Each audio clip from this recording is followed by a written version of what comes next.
Hello, Cecilia. Hello, hello, everyone. We're going to have a very interesting topic tonight. Might be night where are, is day where I'm at. I'm in Thailand. Hello, Danielle Star. Hello, hello, hello, everyone. Hello, TikTok family. Hello, uh, YouTube family. Hello, hello, hello. Hello, everyone. This is going to be an interesting topic. For those that are already in the Patreon community, they already know the benefits of getting this and the benefits of having your natal chart. How many of us we have our natal chart? Hello, Mama Wisdom. How many of us have our natal chart? We know our chart back and front. A lot of people, they come to me, they already know their chart. They're very familiar with their chart. They know their star sign, they know their zodiac sign, they know their moon sign, they know their rising sign. A lot of us, we have our natal chart, and we know that a lot of it is correct. It's on target about where we are. Okay. And I see a lot of people because I've made a post about the fire signs, the water signs, the earth signs. I've made posts. Hello, in tune with and Golden Child 71. Hello, hello, hello, everyone coming into the live stream. Hello, hello, hello, hello. So today we're going to be talking about your natal chart and how it pertains to hoodoo and what can you use it for. Because you got that natal chart and you don't know you got gold in your hand. You got a head start on your head. Greetings to you, Golden Child 71. Greetings to everyone on the YouTube live stream. Hi, in tune with you, Shin. Okay, in tune with you, Shin. Hello, hello, hello.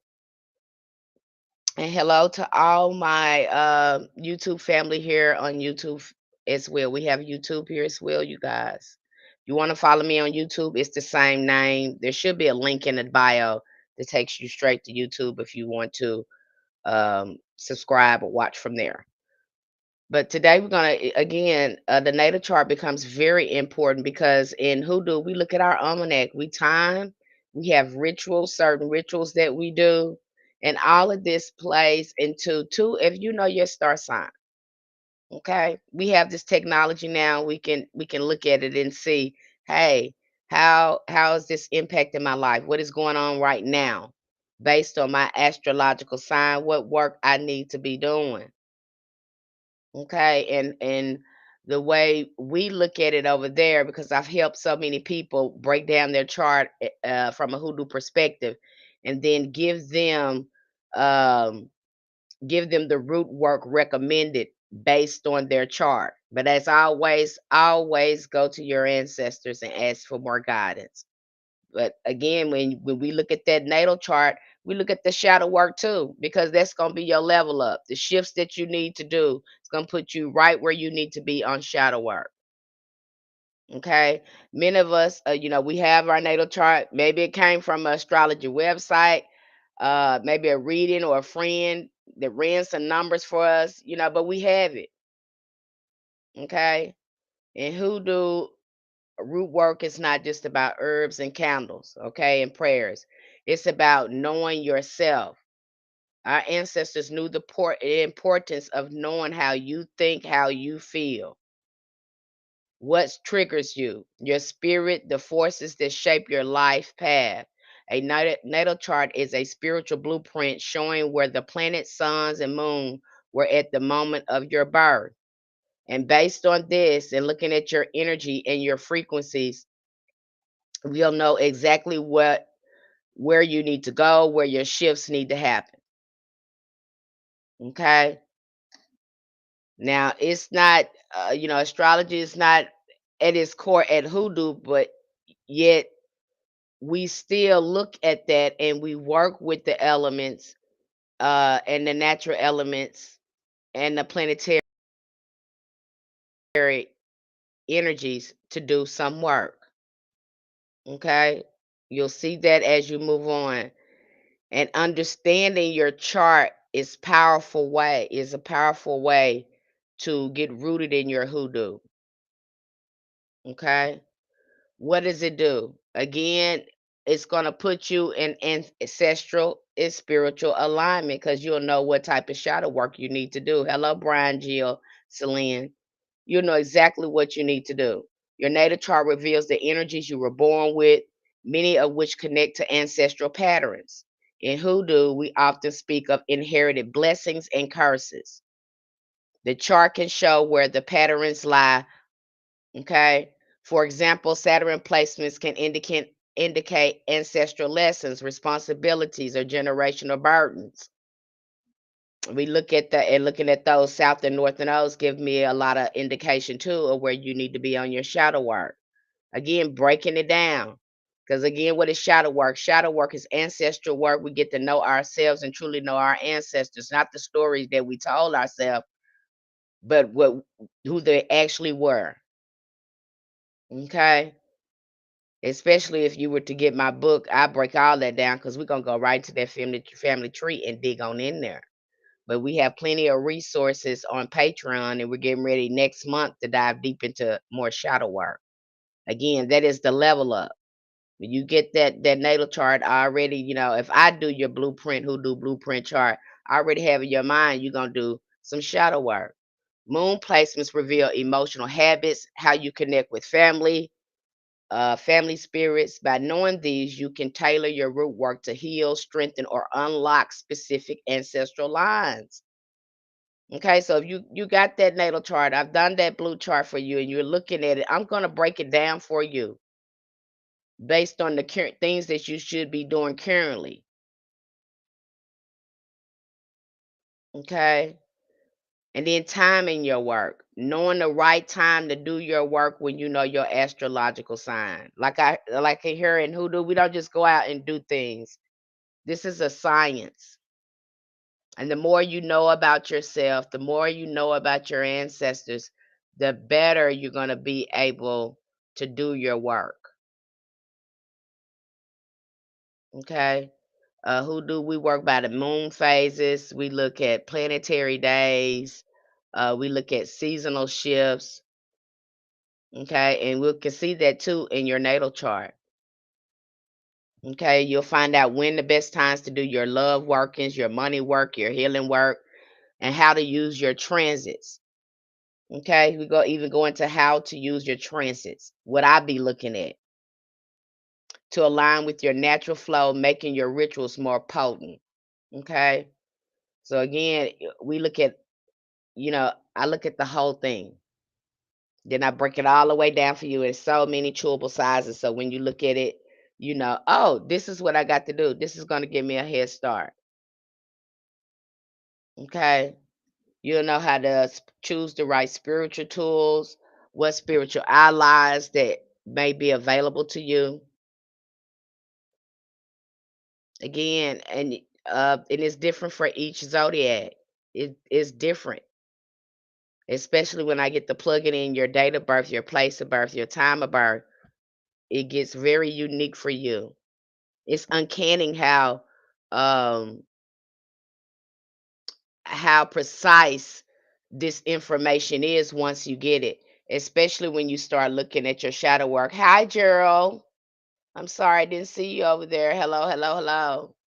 Hello, Erlene. Hello, what's Edis? Hello, Roto. And what is that? Yilly Thornton. I think I'm saying that right. Yilly Thornton. Okay. Hello, Chuck Taylor. And so again, having this natal chart, uh, and me giving it back to you from a hoodoo lens, that's going to level you up. And again, when you start doing your shadow work, and looking at that chart, it's going, it's going to knock your socks off because it's going to line up uh almost perfectly. I've seen it, I used it, and it lines up almost perfectly. Okay, especially when I start doing the work. So this is really going to help your conjure work, your root work, all those spiritual baths that you don't not sure where you need to start at. All of that will be revealed once I break down the chart for you. Okay.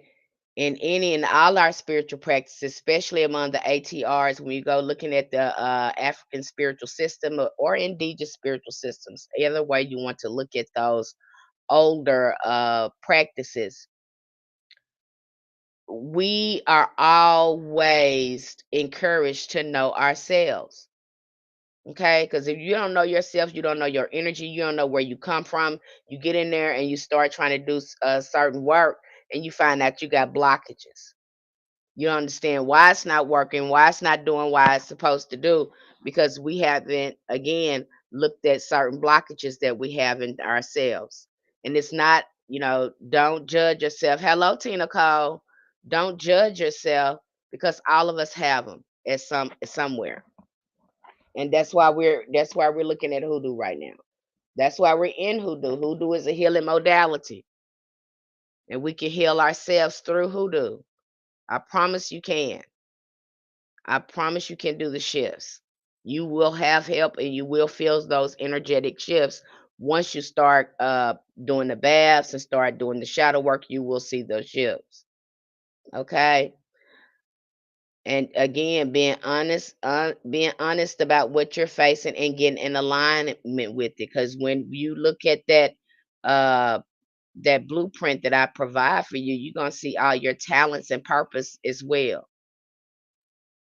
Your goal in this lifetime, in this spiritual evolution that you're on, is to get in alignment with your purpose that your chart is showing. Because the gift is there. Your magical gifts is there. You just got to get in alignment with it. And that's what the chart does. It gives you a head start so you know you don't have to wonder. Okay. And when I integrate it into the client's work, they may identify their personal power for root work, uh, custom work just for themselves, what herbs and things they need to be working with.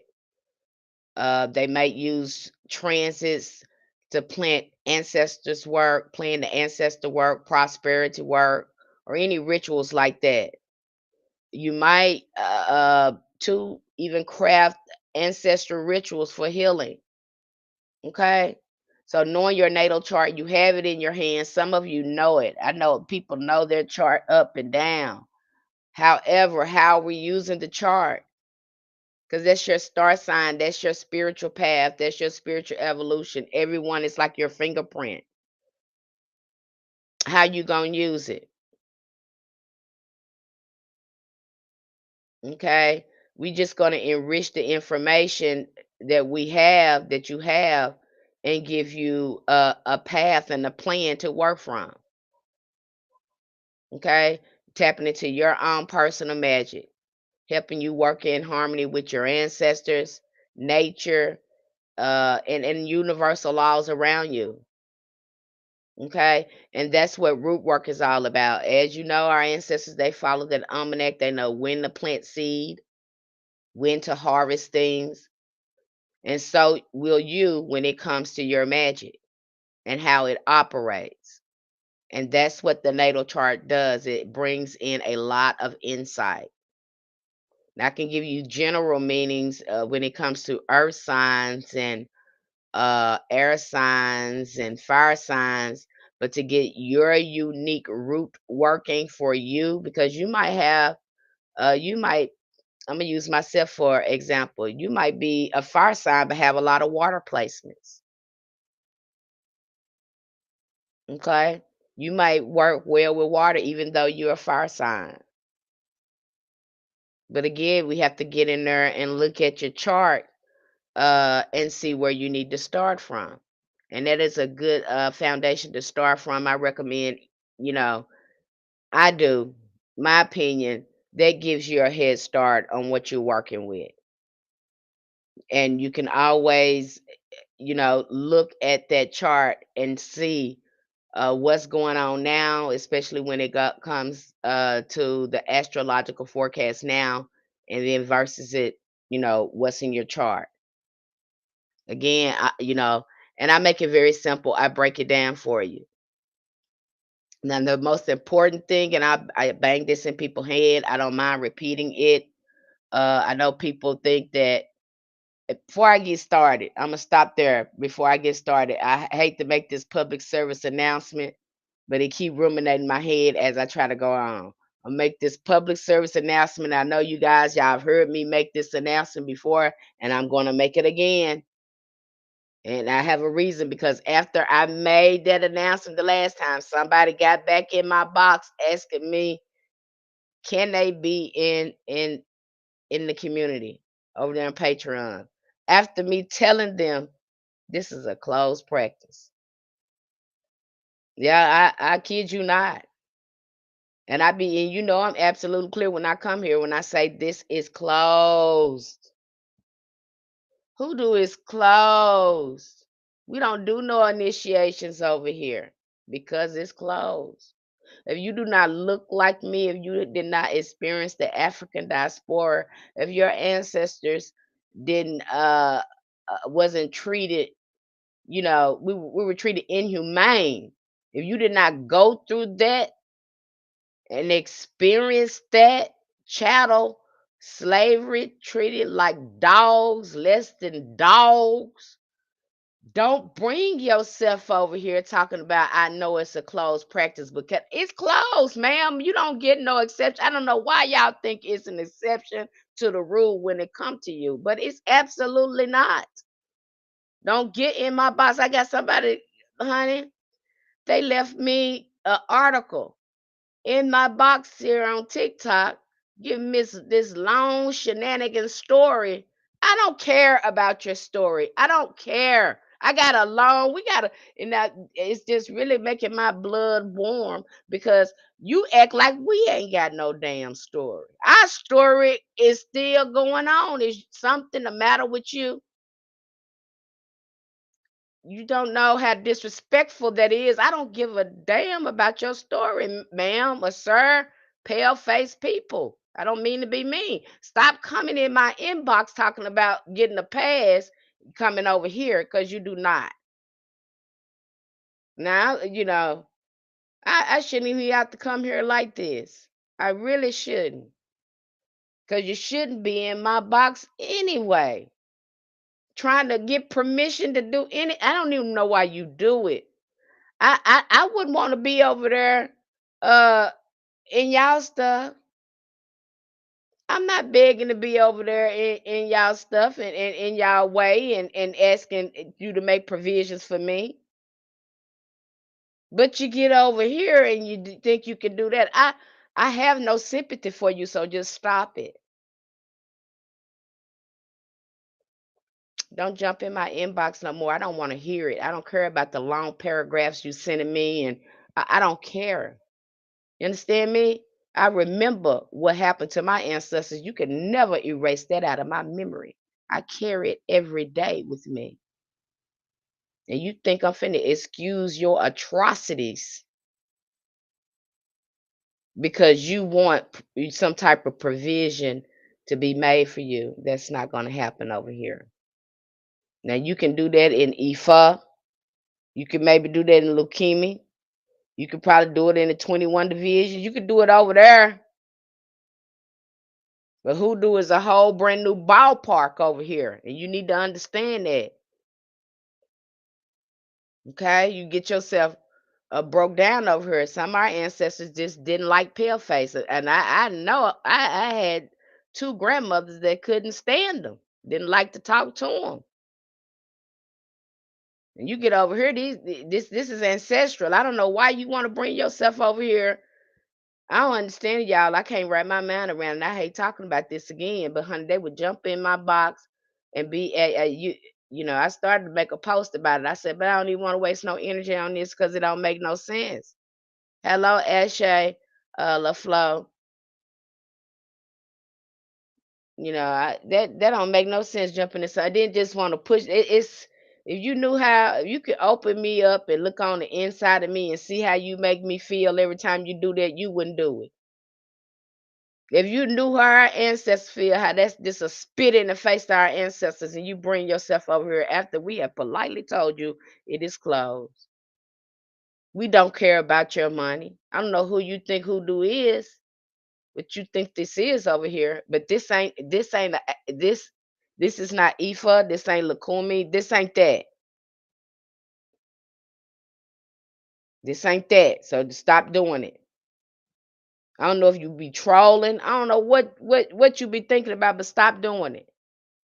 It's disrespectful to me. You jump in my box, I ain't gonna even respond to you. You're gonna be sitting there just like that other person in my comments, on in my DM that left me.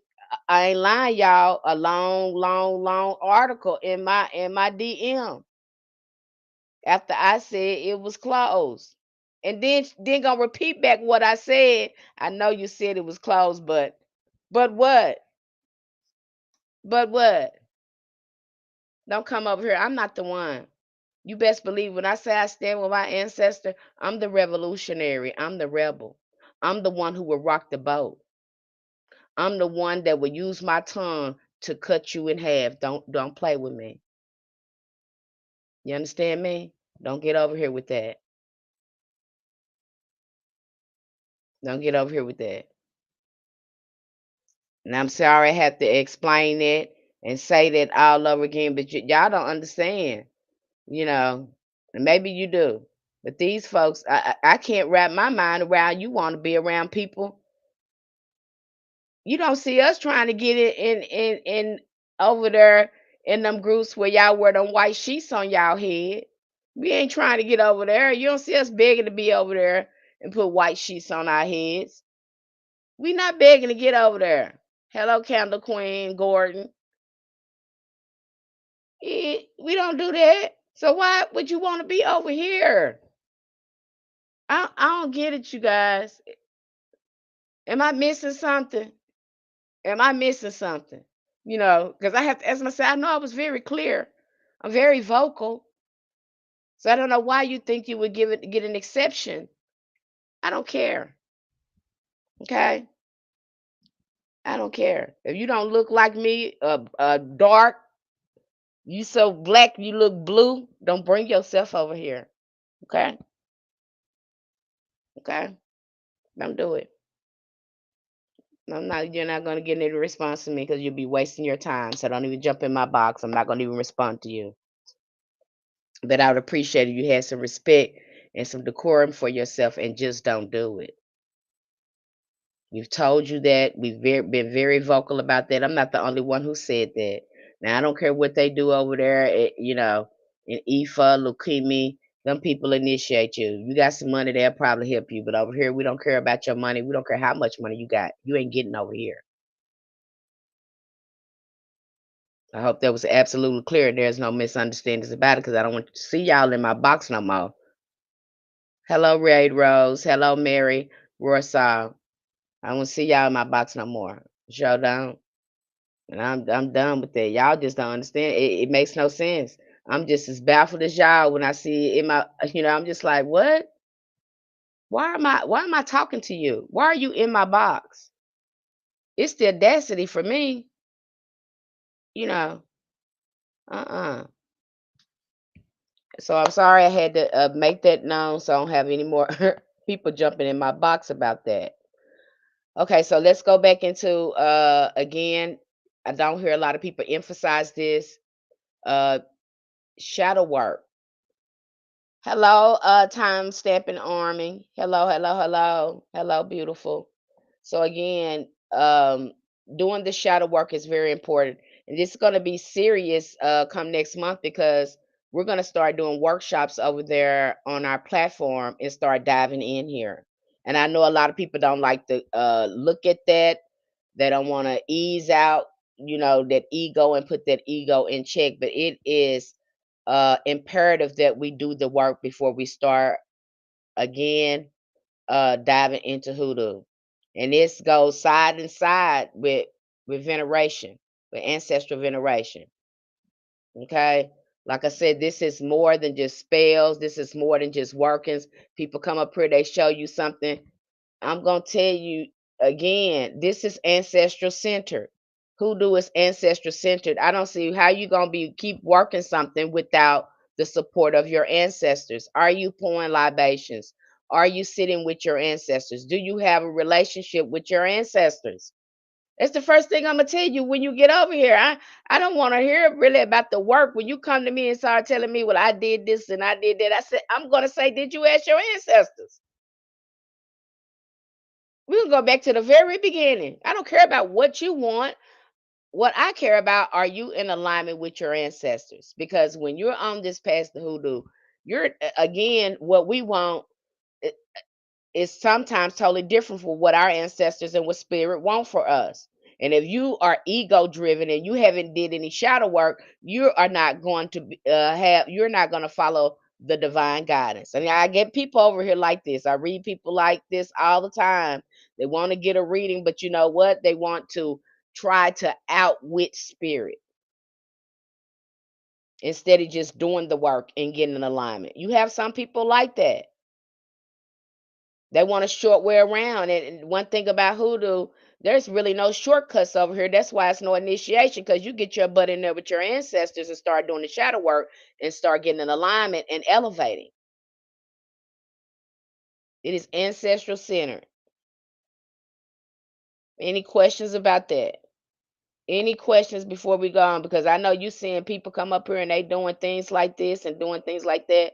They're not, again, that's not enough context here for you to understand all the workings that goes on behind lighting a candle or working a jar or going to a crossroads or doing justice work. They're not telling you the full context of it, especially when it comes to hoodoo. Hoodoo is a way of life.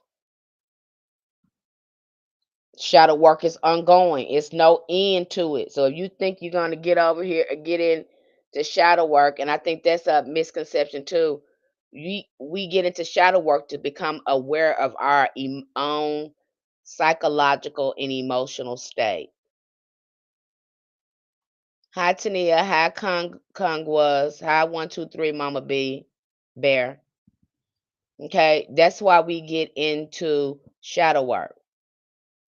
We get to know ourselves, we get to know our thoughts. What happens when this happens? What happens? I know a lot of people say, what's the importance of this? You need to know your thoughts and your inner voice versus the voice of your ancestors and your spirit guides. Because once you start doing this work and you start shutting your mouth, your intuition, your spirits become louder. Okay. And then we need to get rid of all these oppressive uh old tape recorders of trauma that we replay in our head that create blockages and lower our frequency. All of this works together, you guys. All of this works together. This is why we're doing the blockbuster work. This is why we're doing the road opener work. This is why we're doing the uncrossing bath. This is why we're doing it. Okay? We need to look at our inner look at our confront our wounds, look at our fears, and look at some of our harmful behaviors that we do have. Are you going to be perfect? No, you're not going to be perfect, but you'll know how to integrate that shadow properly and balance it where it works for you. We're not getting rid of the shadow, we're integrating it. We want that energy. Okay, but we're going to use that same medicine that the shadow holds to heal. How do we do that? We start asking questions. We start talking about our experiences. I don't recommend shadow work be done alone. Why? Because there needs to be accountability there. When I see people saying, "Oh, I did shadow work by myself," I'm looking, I'm going to be looking side-eyeing at you, because you the right way would be with your spiritual advisor. It would be with group therapy. It would be with your counselor or your psychologist. Again, we need to crack open what's going on and change your way of thinking. And when you're able to do that with someone else, they can help you shift your thinking better. And it's something I have to tell people. You don't know when your mind is sick. You're not going to see how sick your mind is until you start doing shifting. Okay? You're not going to see it. That's just like me coming to Thailand. I'm looking at more shadow work for myself. That shadow work has showed up for me the other day. I didn't like my response to something. But because it's all the fears and traumas that I gained from America, I still have to work on them over here. Because the people here have a different mindset. They just don't have a mind that's based in a lot of fear, a lot of distrust. And those are some of the things I see that I bought with me, because we can't really trust over there in America. We have to be suspicious of everyone. And so these are some of the shadow things that I have to integrate and look at myself and do. Okay, and look at those wounds. And where do these wounds come from? They come from our ancestors as well. I know I didn't just get them on my own. I know I don't just feel this on my own. I feel this because our ancestors was cheated, they were abused, they was misused. So I can see where I can carry that, and I can have compassion and love for myself and start working on myself. Start doing the shifts,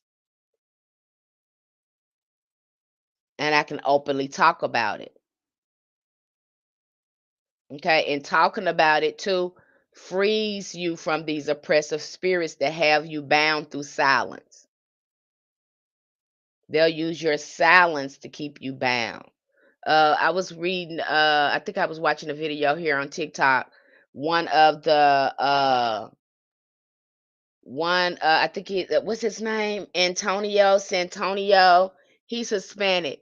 He was talking about how something happened to him and he never talked about it to anyone, and it was just creating blockages in his life. He just really couldn't excel in his music career until one day he said he talked to the angel Metatron.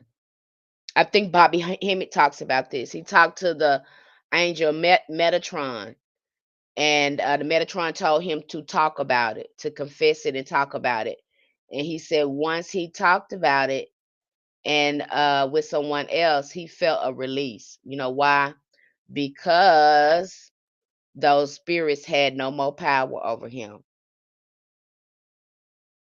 And you'll be amazed that when I first started doing my healing work and started talking about um, what was happening to me, what my experience was growing up in a dysfunctional home, and started talking about how I was focused on healing, again, it felt like weights were lifted off of me. It's like I was carrying, 10 pounds of cold ice and it just melted off of me.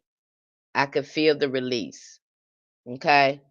That's why your mouth is powerful when you know how to use it. You can either use it to heal or you can use it to destroy.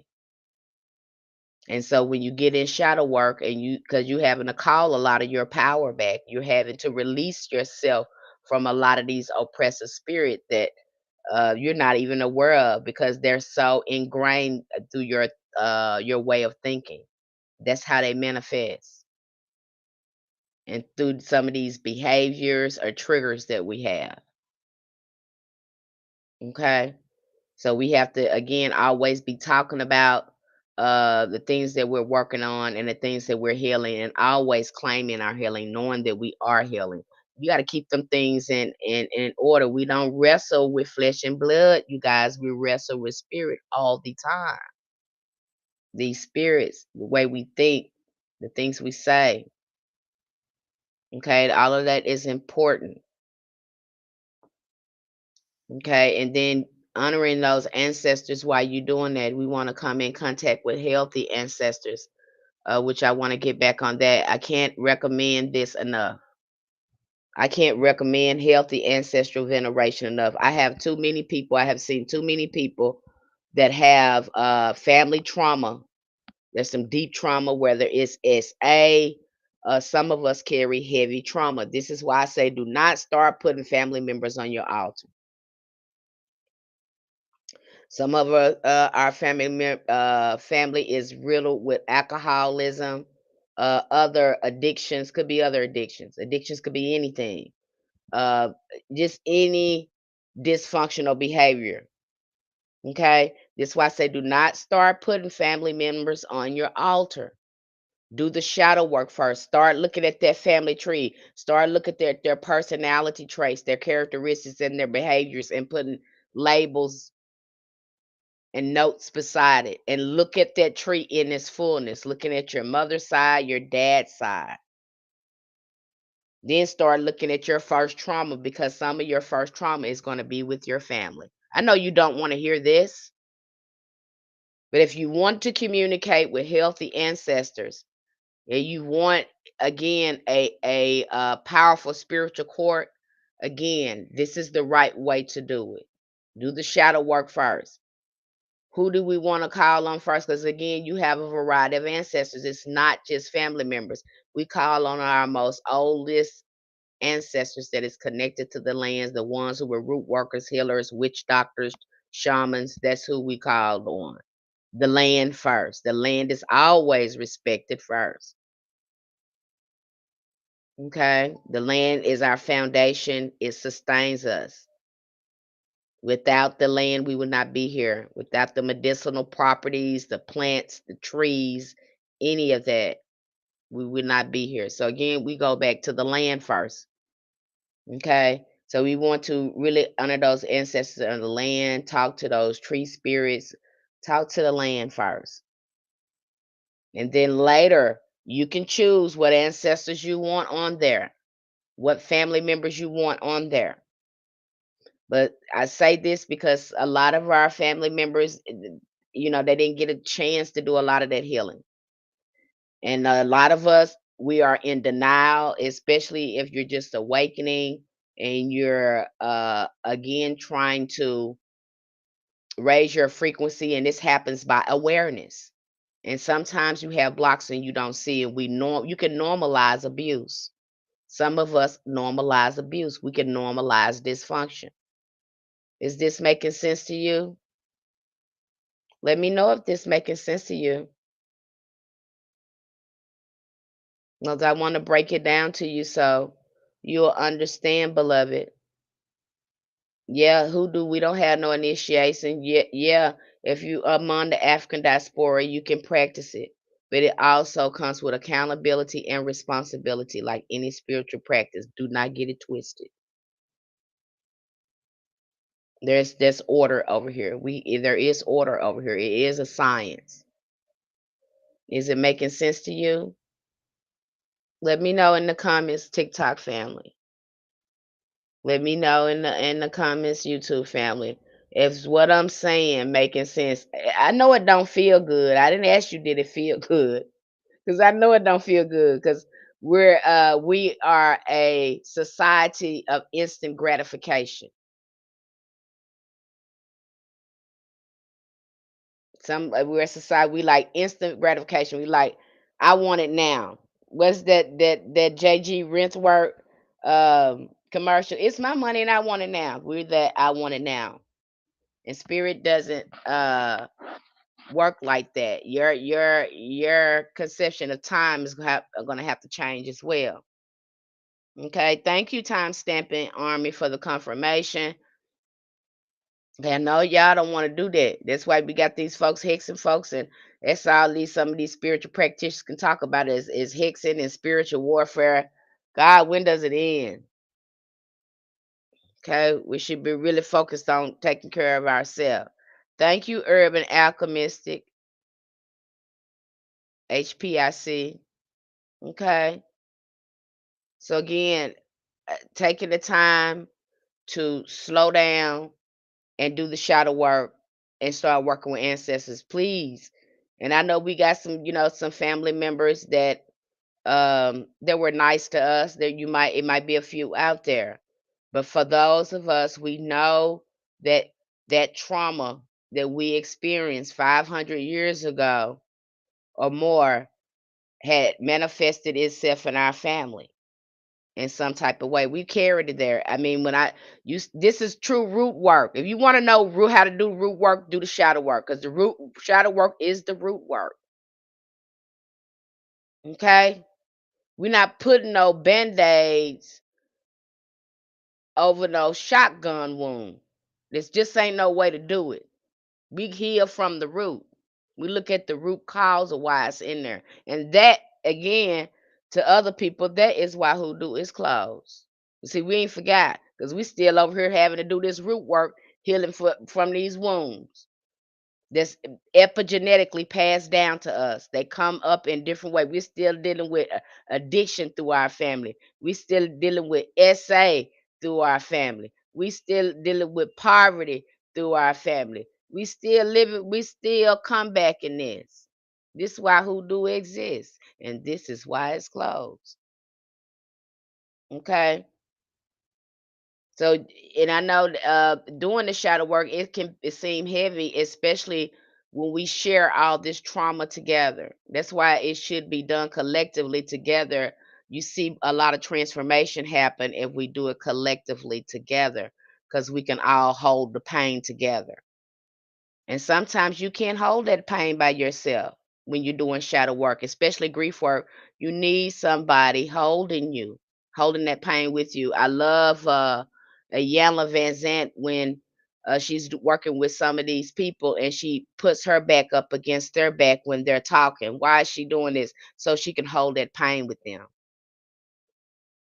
That's a release that sometimes the pain is too heavy, depending on what happened to us. And having healing circles and having talking about things like this helps us hold the pain together. And you can feel it. You can feel it release, and you can feel when you're helping holding somebody's pain with them. That's another reason why a lot of especially us conscious aware readers, we don't come here and do a lot of collective reading because we know what we're doing. We know how energy works.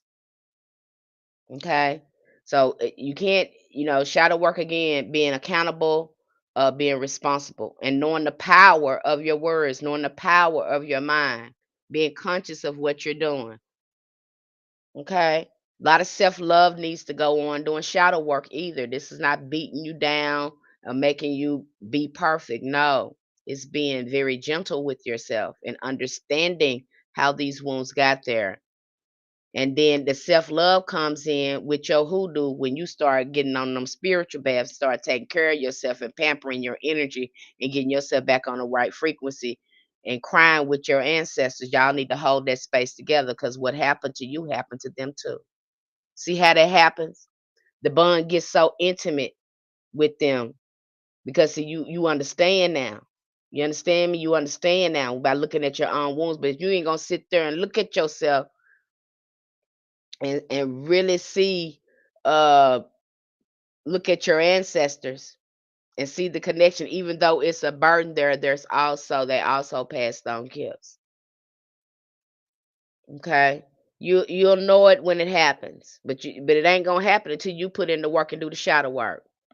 I don't know how far you gonna think you're gonna get with it. They left you something to heal from. And see, once you start seeing it, you gonna know. And nobody gonna have to tell you to do no spiritual baths. You're gonna have them suckers crunk up. You're gonna have them white candles burning, and you're gonna be at that ancestors altar crying and calling. And then that's when those fruits of the spirits they begin to come in and grow in you. Okay? You start keeping your mouth shut. You keep your mouth closed. A lot of this, all this going. That's why it ain't no initiation process. Because once you start doing that shadow work and grief work, that's a whole. It feels like an initiation process if you're doing it right. If you're doing it alone, you're not getting too much headway. Okay, and being vulnerable and doing shadow work. Uh, I'm gonna put it in this way: you have to get naked in the spirit. You got to take that mask off. You got to be willing to be vulnerable, and that's why I know. Uh, how important it is for me to create that sacred space over there in our community for you to be able to do the releasing. And I promise you're going to see the shifts. When you start doing the shadow work and you're sharing your story because it's a testimony too. Because when you start telling your testimony heals somebody else. Not only is they holding the pain for you, it starts to transform into medicine, and it start healing other people. I can't tell you how shocked I was when I started looking at my stuff that I was going on, and I didn't want to share. I was just too shame about all the stuff that had happened to me and that was going on in my family, and I did not want to share. But honey, I got in that group circle, and honey, them people got to talking, and honey, I'm telling you, listen to their testimony, gave me the medicine I needed. That's why Ancestor said, testify, testify. If I never ever see you anymore, testify. Okay, it's a testimony. It is medicine. You didn't go through that for nothing. And in that, as horrible as it is, that gave you the skills and tools to be able to go on and heal someone else with those same wounds. See how that work? See how that work? You missing out on all your magic and your mojo and your good stuff when you don't do your shadow work because you scared to sit up there and look at yourself and look at the pain because it's there. Okay, it's medicine in that pain. It's the only way you gonna get it is you gonna have to be ready to look at it. And you don't have to do it all at one time, but you need to start doing it. Okay, because that's the level up. Now I don't see a lot of practitioners talk about this, but I don't talk about it. I don't care about if you don't like it. I don't like it either. Do you think I like it? No. All us want to think that we're perfect and we just spiritually guru. No. If you think that spirit cannot work with a full cup, if you already know, because you already know. Spirit can't teach you nothing if you already know. Hey, Kay. Okay. You have to be like a child when you're working with spirit because you are. You can't see as far as they can see. You don't have the wisdom that they have. Okay, and keep your mind open in that way when they tell you no, they mean no. Don't let your ego get in the way and say, I want to do this instant self gratification. You're gonna get yourself in trouble. You'll get yourself in trouble. You're gonna get yourself in trouble. Thank you, Kay, beloved. Thank you, sweetie. But you're gonna get yourself in trouble. Okay? So you take your time and you go through this. It ain't no rush to be picking up no spells or nothing. The rush you need to be doing is getting yourself in alignment because once you start getting in alignment and doing your shadow work and working with your ancestors, you're gonna see that some of the work you thought you had to do, you didn't have to do. Only thing you had to do is get in alignment. Now you got your natal chart, you've been doing your spiritual baths, you've been doing your ancestors work. And a lot of times people see a lot of things cleared up and they have to think about, okay, now what do I want to work on now? You know, because it's like magic. Getting in alignment almost works like magic because the universe, these energies are going to be responding to you. Okay. Especially if you get in there and you follow the rituals that we have provided for you and start working again with these higher frequencies like the angels or the saints and be consistent with working with your ancestors. We get those rituals crunk up for you, get it crunked up for you. Okay? We help you with that. So you can time your rituals and already start making progress. But it takes work over here. That's just like me early in the morning. What is my spiritual regimen? I have to get up at 5 o'clock in the morning, working with the ancestors, saying prayers, saying psalms, doing libations, and the meditation. Might do a divination, depending on what I got going on. Okay? This is a way of life. This is no fly by thing. No. Okay, it's a certain way you got to be. It's certain things you have to do. Again, why? Because you're working with natural elements, and natural elements require alignment. Okay, that's why our ancestors, some of them was prayer warriors. They work with angels. They work with saints, and there's certain things they didn't participate in. It was certain particular type of people. Okay. So don't think that you can go out here, no one said you had a perfect life, but you certainly can't be out here being raggedy and call yourself gonna go to your altar, then ask for some assistance. And then start with your mouth. Because when you start keeping your mouth closed, you start keeping in a lot of your power and stop crossing yourself up so much. Be slow to speak. Be scared. You be careful about how stuff come out your mouth and what you're saying. And if you can't say it right at all, you just shut up. Okay? That's a lot of what you'll be doing. Because some of us, we wag our tongue too much. And there's too much power in it for you to be wagging it like that. Hey, Cassandra. Okay. So again, in hoodoo, that's going to be the foundation of your work. Is ancestors veneration, and shadow work. Again, I don't recommend putting family members on your altar, but if you feel like your family was perfect, you had a perfect life, and da da da da this and da da da da that, you want to do that, you can go right ahead and do that. If you feel like that, if you're absolutely sure of that. But I always tell people with precaution, pause, because you can normalize abuse. First, do the shadow work because we want our garden to have good flowers. We want it good fruit in our garden. And working with ancestors is like that. You have to choose because we know all our ancestors were not good people. Not all our family members liked us. Let's be for real, okay? And not all our family was perfect. But do we have ancestors that wish us well, that want to work with us, that want to see us along our journey? Yes, we do. And those are the ones we want to work with. And we get to choose. We get to have boundaries in this world and beyond. Okay, so making sure we're doing that. And so you get a lot of people that don't, they want to jump right into hoodoo, they want to jump right into magic, they want to jump all that stuff is look flash, it looks so pretty, don't it? It do. We make it look beautiful over here. Some of us spiritualists do, but what you don't know is we somewhere doing some shadow work, crying sometimes, sad sometimes, mad sometimes. We go through the whole thing. We let ourselves go through that. Okay, we know how to let those emotions flow when they need to. Okay, shadow work is gonna purify you. It's gonna purge you. It's gonna align you. Okay, it's gonna fuel your ancestral lineage because they love that. When ancestors start seeing you heal, you want to know what kind of work you should be doing on your altar, baby. You should be putting some beautiful, sweet flowers up there, and you should be doing some healing work and saying some healing prayers. They love that. You want to see them move. You want to see them reveal themselves, start healing.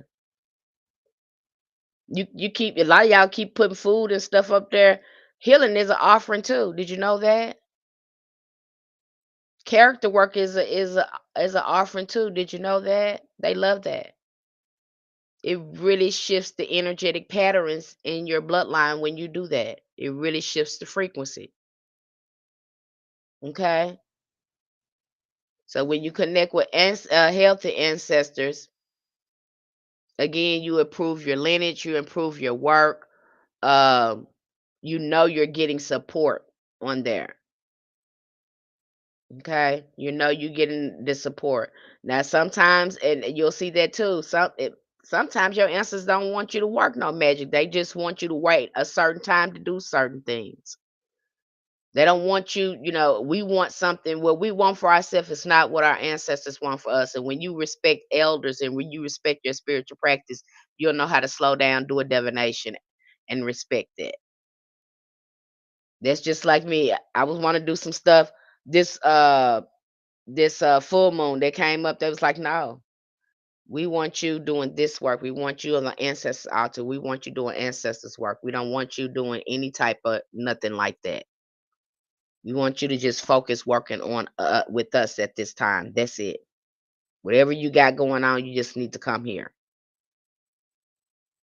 Did I want to do something else? Absolutely. I wanted to do something else. Did I do it? Nope. I didn't let my ego get in the way. I followed the guidance. I don't let my ego get in the way. I know better now. Okay? When they say something, it's usually when they tell me something, it's usually for a reason. And knowing how to do that, knowing how to say, okay, I just need to focus on this and trusting that. And how do we build that trust with our ancestors and knowing when to hear our ancestors? Again, doing the shadow work, clearing out all that stuff, all that double minded, all that ruminating on old stories, and all that putting yourself down and thinking you less than somebody else, and thinking you can't talk to your ancestors, and all that garbage needs to go out the window because you can. That's just a lie. You are your ancestors. What you mean you can't talk to them? We just got to clear out that garbage, all that misinformation, and own who we are. Okay. And once you start doing that, you're going to trust your intuition. You're going to know. Okay. You'll do the shadow work. Then start looking at divination, looking at your divination, trusting your intuition. Because trust me, once you start getting an alignment, you will know that your intuition, your ancestors going to speak to you through your intuition. Some people hear a still voice. I don't know how your ancestors going to communicate with you, but you going to know. Okay. They ain't going to just leave you out there like that. I know the ancestors now. I stand on that. I know your ancestors ain't going to do that to you. Okay? They gonna answer back to you. If you getting in alignment and you doing what you supposed to do, I trust your ancestors. You understand me? They ain't never left us. It's the reason why you here. So yeah, you can talk to them. And don't let nobody tell you nothing different. And we break all that down like we get ready to go through a tarot workshop where we're gonna break that down again, showing people how to read the tarot and start doing some little mini readings so people can get comfortable with reading tarot. Start off small. If you're not comfortable with tarot, do a pendulum. You're not comfortable with that, throw bones, throw dice. But you need to get a divination going, a sort of a medium, so you can communicate with your ancestors and to strengthen your intuition. Hello, Amber. Okay. So again, we want to strengthen those intuitive muscles too. This is going to be your first form of aka necromancy or mediumship or psychic abilities are going to be through your ancestors. It's a symbiotic relationship. Y'all, we hold the same genetic markers and codes. We can't talk to them. This is bloodline work that we're doing. We've always been connected with them. We've never been disconnected with them. Okay. And again, when we go to our ancestors altar, we don't just call on any ancestors. We call on the most elevated Bolivian ancestors to work with us.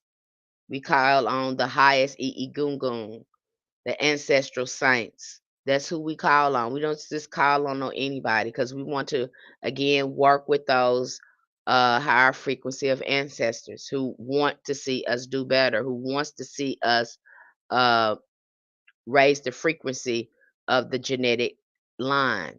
Hope that's making sense to you. Does that make sense?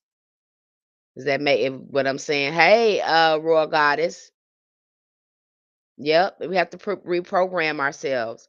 I heard someone's like, "Oh my gosh, we have so much information over there in Patreon," and you should.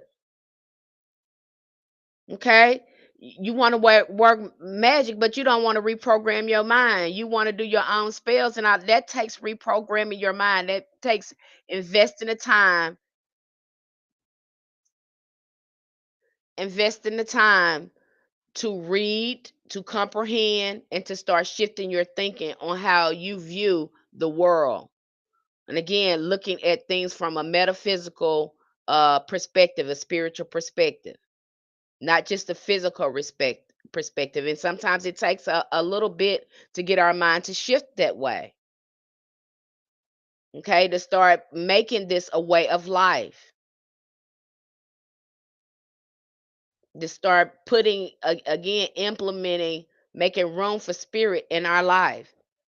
Knowing that when we get up in the morning, we gotta when we make some coffee, we're gonna make our ancestors some coffee. Knowing when we get out in the morning and step out on the porch, we're gonna pour libations when we get up that morning for our ancestors. This is a way of life. Okay. When something happens, we know we can go to our kitchen and make up something. There's something in there our ancestors used. I'm telling you, I got here in Thailand and I was working the mess out some salt and some sugar. That's all I had, but I was working it. Okay, wasn't about nothing fancy. As long as I had my ancestors and what I had in my kitchen, I know I can work with something. And see, when you got your ancestors with you, uh, when you have done the work, you've aligned with your ancestors, you'll get guidance as simple as well. But this is a way of life. We don't do a lot of hexing over here, and I'm seeing a lot of that too be popular, putting people in pots. Practitioners going back and forth with each other, and they think that they are doing things to each other. And I can't tell you how complex I feel when I see that. This should not be going on at all. Okay, walk away. Don't give any energy to it. And that's a lot of what you're going to be doing when you start to realize how people been harvesting your energy, having you entangled in these disagreements. You'll start walking away. You just simply start walking away because it's not worth their energy. And you know what you know what they're trying to do. They're trying to harvest your energy. It's a lot of energy harvesting going on up there. You also will realize too when you start doing your shadow work, because I, I, I didn't see it in myself till I started doing the shadow work. Sometimes I like messiness. I liked gossip. I liked drama.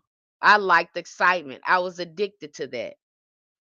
Some of us addicted to people that are overly emotion.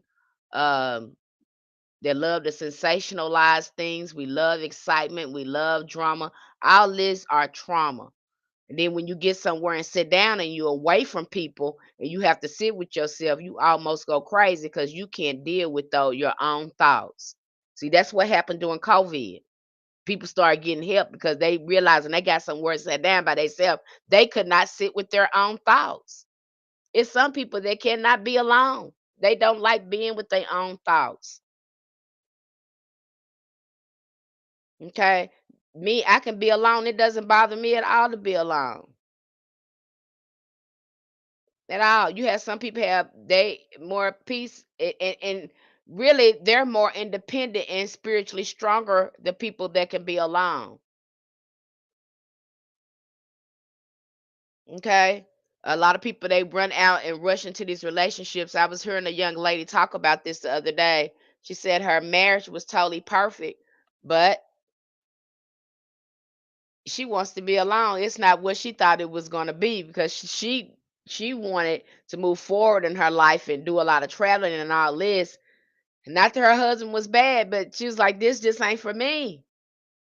Okay. She wanted to be alone with her own thoughts, with her own life.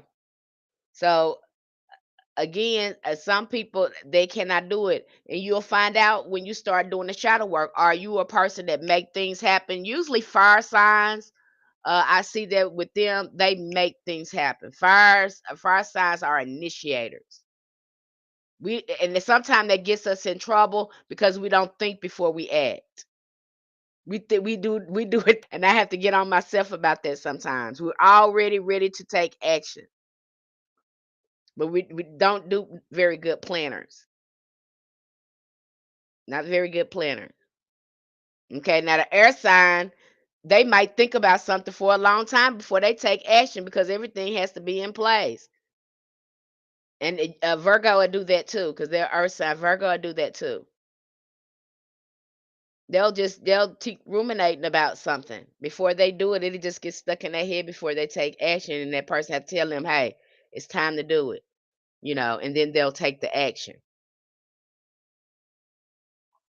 Again, so you get a chance to see what kind of energy that you're operating in. Do you need energy?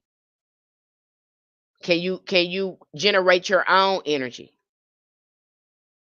Okay. Are you the one that feed off energy? You like energy exchange. That's what keeps your energy up, is doing exchange, giving and receiving energy. Is that how you work? Again, looking at yourself, you get a chance to really do that. And I don't recommend anyone start picking up doing hoodoo if you don't know yourself, because you're going to get yourself in trouble, because you got people up here now doing work out of their emotions, because their emotions are out of balance. They are not in alignment. And then you look crazy when your work don't turn out. Because if you crazy and you imbalance and all that, how you think your work gonna be? Okay. The best thing we can do is get an alignment and start working on ourselves. If you're gonna do any kind of work, I tell people, "Oh, I want to do a magic spell on this, love spell on this person. I want do the spell on you. Don't go doing stuff on nobody else, and you can't. You don't want to do it on you. Do a spell for you to get somewhere and sit down and be quiet. Do that. Nobody want to do that. You want to have control over somebody else. Be careful what you're doing out here and picking up. Okay. And I know it looks fancy. You see what other people doing out here. This ain't that. There's a lot of work that goes on behind here. And there's a reason why I have to come, again on Patreon. I meet with everybody in small groups to make sure that, you know, that I'm providing the help and assistance that you need. And if you have any questions, to help you along your way. Because this ain't no overnight thing. And somebody telling you that you can learn hoodoo over the weekend, I'm turning up an eye at them, because of all the components that's in hoodoo and perfecting it as a science. There's no way, because this is a way of life. And you may not learn everything about hoodoo, because like I said, hoodoo look different in different places. Doesn't mean that it's not hoodoo.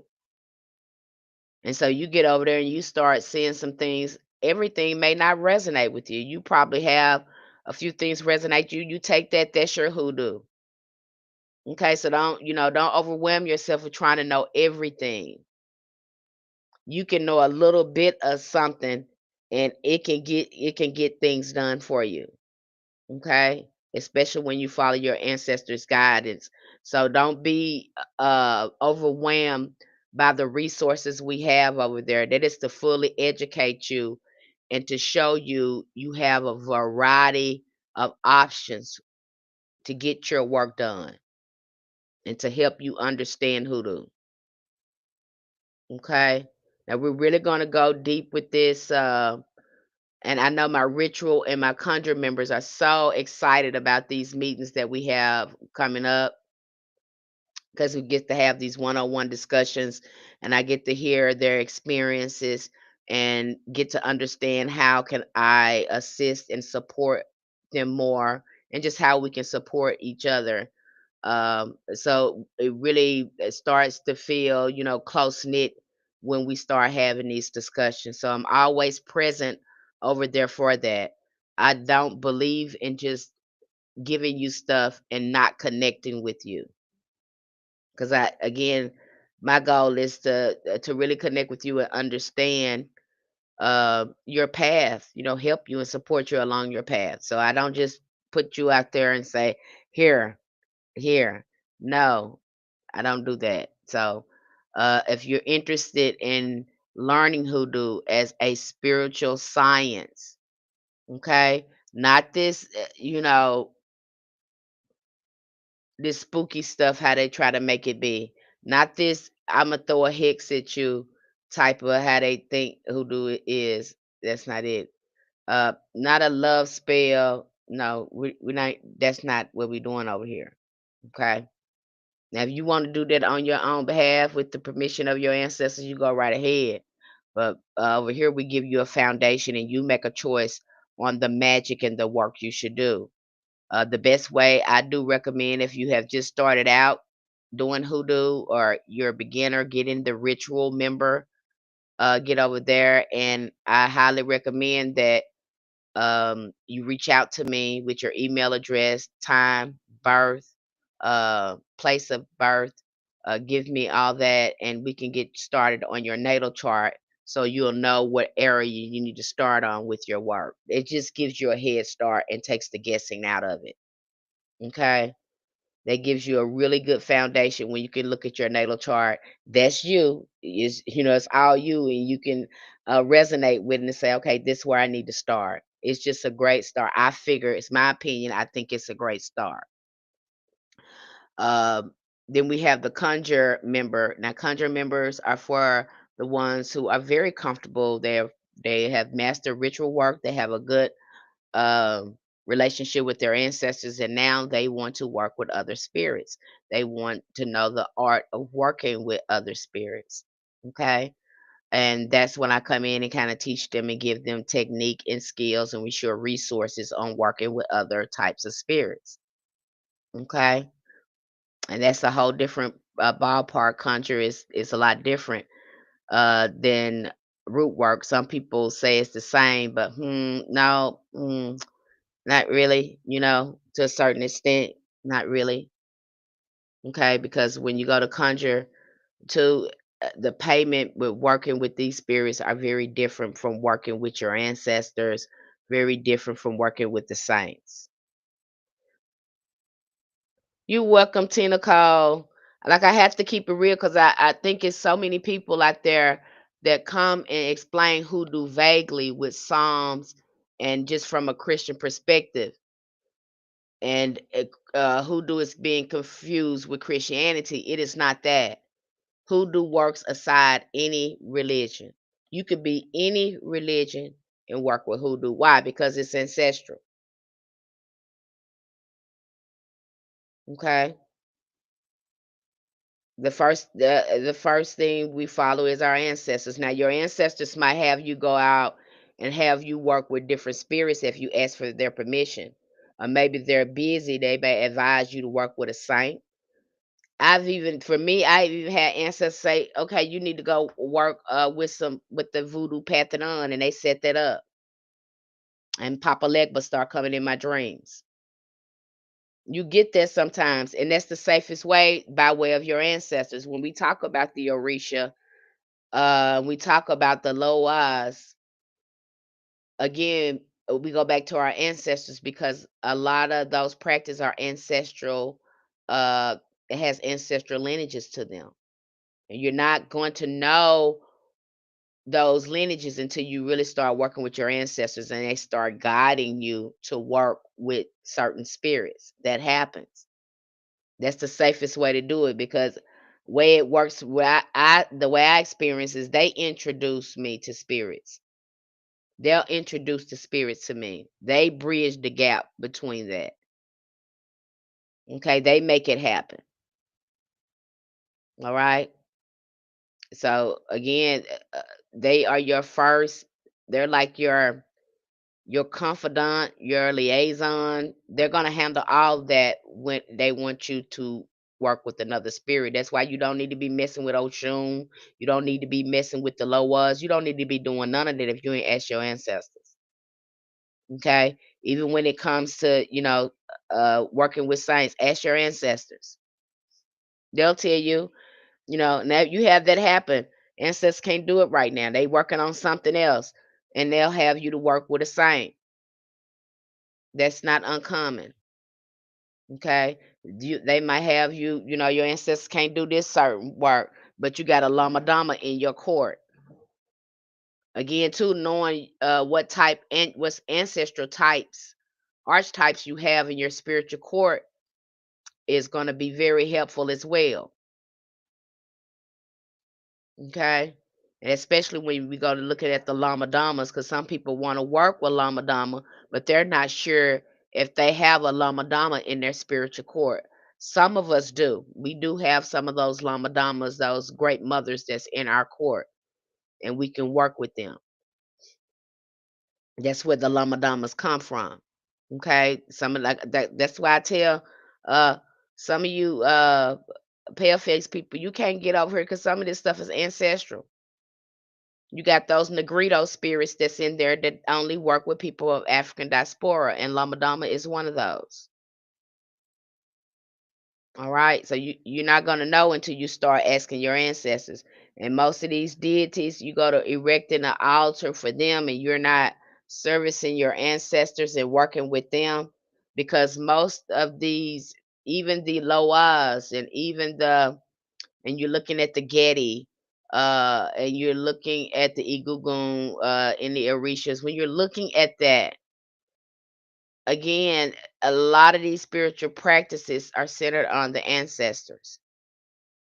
Okay. So you want to go work with these deities. Some of these deities ain't gonna be talking to you, don't want to hear you if you ain't got together with your ancestors. They ain't hearing you.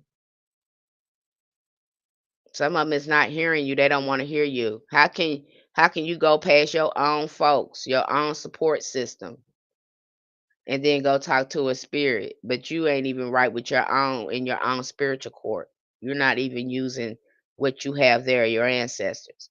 And things go a lot smoother like that when you go through your ancestors rather than trying to go work with the Orisha on your own. They may not even have you working with Oshun, Yamoja. They may not have you working with Papa. They might have you working with a whole different Orisha that is not as popular as the ones you've heard. You probably never heard of him, or Loa. It happens, but you're not going to know that if you're not following your ancestors. Okay, and some people work, especially, some people work with ancestors and never work with another spirit. You have some people like that too.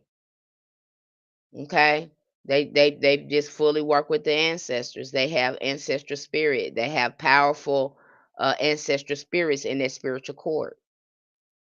Okay, and you might already have some in your court, but you're not gonna know that if you're not, doing the work and going to your ancestors' altars and going for guidance.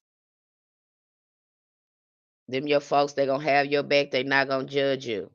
Okay, they'll put you in contact with the spirit that can help you. They will advise you and show you.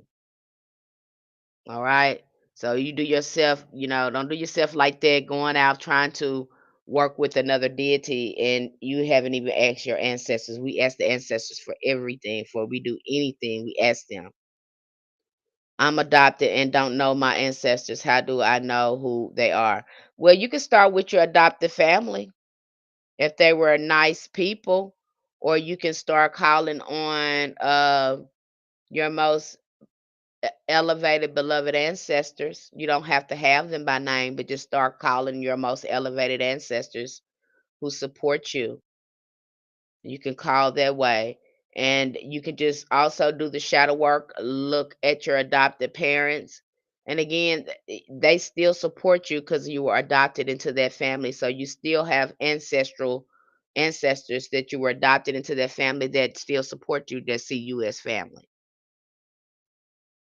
Because that physical agreement, it reaches into the spiritual realm as well. I hope that made sense to you, Gerald Cole. So if you don't know your parents, some of us was adopted. Okay, go ahead and do the shadow work when it comes to whatever you know about your adopted parents. Uh, Call on your most elevated beloved ancestors to guide you if you don't know everything. And if you want to make that part of your ancestors' work, because you'll be surprised how the ancestors show up too when we start looking at our roots and where we come from. They'll start giving you little clues and breadcrumbs where to look at. And if that's something that you want to do, you can do that. That can be a part of your ancestor work. If not, then you can just keep it simple. You're welcome. You can just keep it simple. But I absolutely do not recommend anyone, do not put, if your family member was not kind to you or whatever, do not put them on that altar. I heard somebody say, "Well, even if they weren't nice, you still put them on the altar." I'm like, "No, you don't." Like, it's the boundaries. If you have boundaries in the physical world, you have those same boundaries. Okay, they will not. That's not wise. All right, we still have those same boundaries. We get to choose. We get to pick. Okay, we get to pick the spiritual support that we want. And the best way to start doing that, again, if you're just beginning, we get you started with understanding ancestral veneration, understanding shadow work. That's the foundation. Then after that, if you when you're understanding that, when you get started with your ritual, we go right into helping you understand the benefits of working with angels. That it is going to benefit you. Okay, because we need to do some shifting. We need to go into higher frequencies. We're taking these spiritual baths. We're working with these natural elements. So again, working with these higher frequencies and energies is really going to help us make progress. It's a science to this. Okay. I'm sorry no one told you that. No one broke that down to you. They got you thinking you can go and just do stuff on folks and all this sort of stuff, and you ain't got to put in no work. I don't know where that's happening at. Here I am getting up 4 or 5 o'clock in the morning for prayer work and doing it, doing what I don't know what they talking about, because this is a way of life. This ain't something I, no. There's structure and order over here. No, it's not a religion, but there's still order and structure in hoodoo. And the first structure you need to, that is imperative that you have is your ancestors' work. And shadow work is ancestors' work. I don't like when people try to separate that. If you're going to be working with ancestors, you need to be doing shadow work. You're not gonna get ahead like that. You're not gonna get, because you just got an altar up there and you ain't doing nothing with it. There's no work, there's no fire going on there, there's no elevation going on up there. It's just a whole bunch of I need this, I got this going on. No depthness that's going on there. No real spiritual work is going on there. You can keep putting food up there and everything else, but you know, there needs to be other stuff going on there. Okay, real deep work, real ancestors work that's going on. Ancestors work is work. Hoodoo work is work. That's why, people say, oh, it's magic. No, it's work. Because we had to do this, this, this, this. We had to do the baths. We had to do this. We had to do that. We had to talk to our ancestors for us to get to Z. We had to do X, Y to get to Z.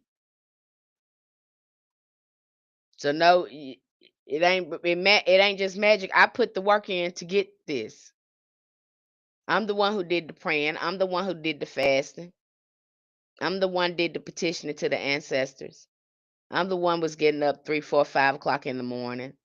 Didn't just happen without me putting in some work. I got up and did the work. And if you're not willing to get over here and do that kind of work and get disciplined, because that hoodoo gonna discipline you too. If you're not willing to get over here and get disciplined, I don't know how far you're gonna get with the magic. And some of it, you might have to do 3 days in a row, 7 days in a row, 9 days in a row, 13 days in a row. Sometimes you'll have work go on for a month, depending on what you got going on. But this is about consistency and persistence. Most of all, intentions. Because if you stay persistent and consistent with your intentions, oh, you're gonna get an answer. That's just the way it's set up. This is a science over here. It's going you're gonna get a result. Okay, be expecting something to happen, especially when you go working with angels. If you ain't if that angel ain't showed up at that altar yet, and you ain't seen felt no signs or whatever, are you gonna get some signs? He gonna start coming in your sleep, because they got to come. Okay, their job is to work with us. They got to come. And when you see them show up, don't be surprised, because they're gonna show up. Either you're gonna feel something, you're gonna see something. I know how your senses, your psychic senses work. They'll just start coming in your dream. Okay, especially if you continue to do that ritual, because what are you doing? The ritual is opening up your spiritual senses. It's opening up your magical mind, so you can start seeing in two realities. Some of us, we want to work magic, but we only seeing in one reality, and that's physical. There's no use in you working magic if you can only see in the physical realm. And a lot of people get over here thinking it's about material thing. If you think it's all about material gain over here, that's not it. You cannot, and I see a lot of spiritualists doing it. You cannot be materialistic and be spiritual. It just doesn't work that way. So if you think that you finna have, a lot of people get over here and they think that you get over there with that, you definitely gonna be making a pact with the wrong spirit.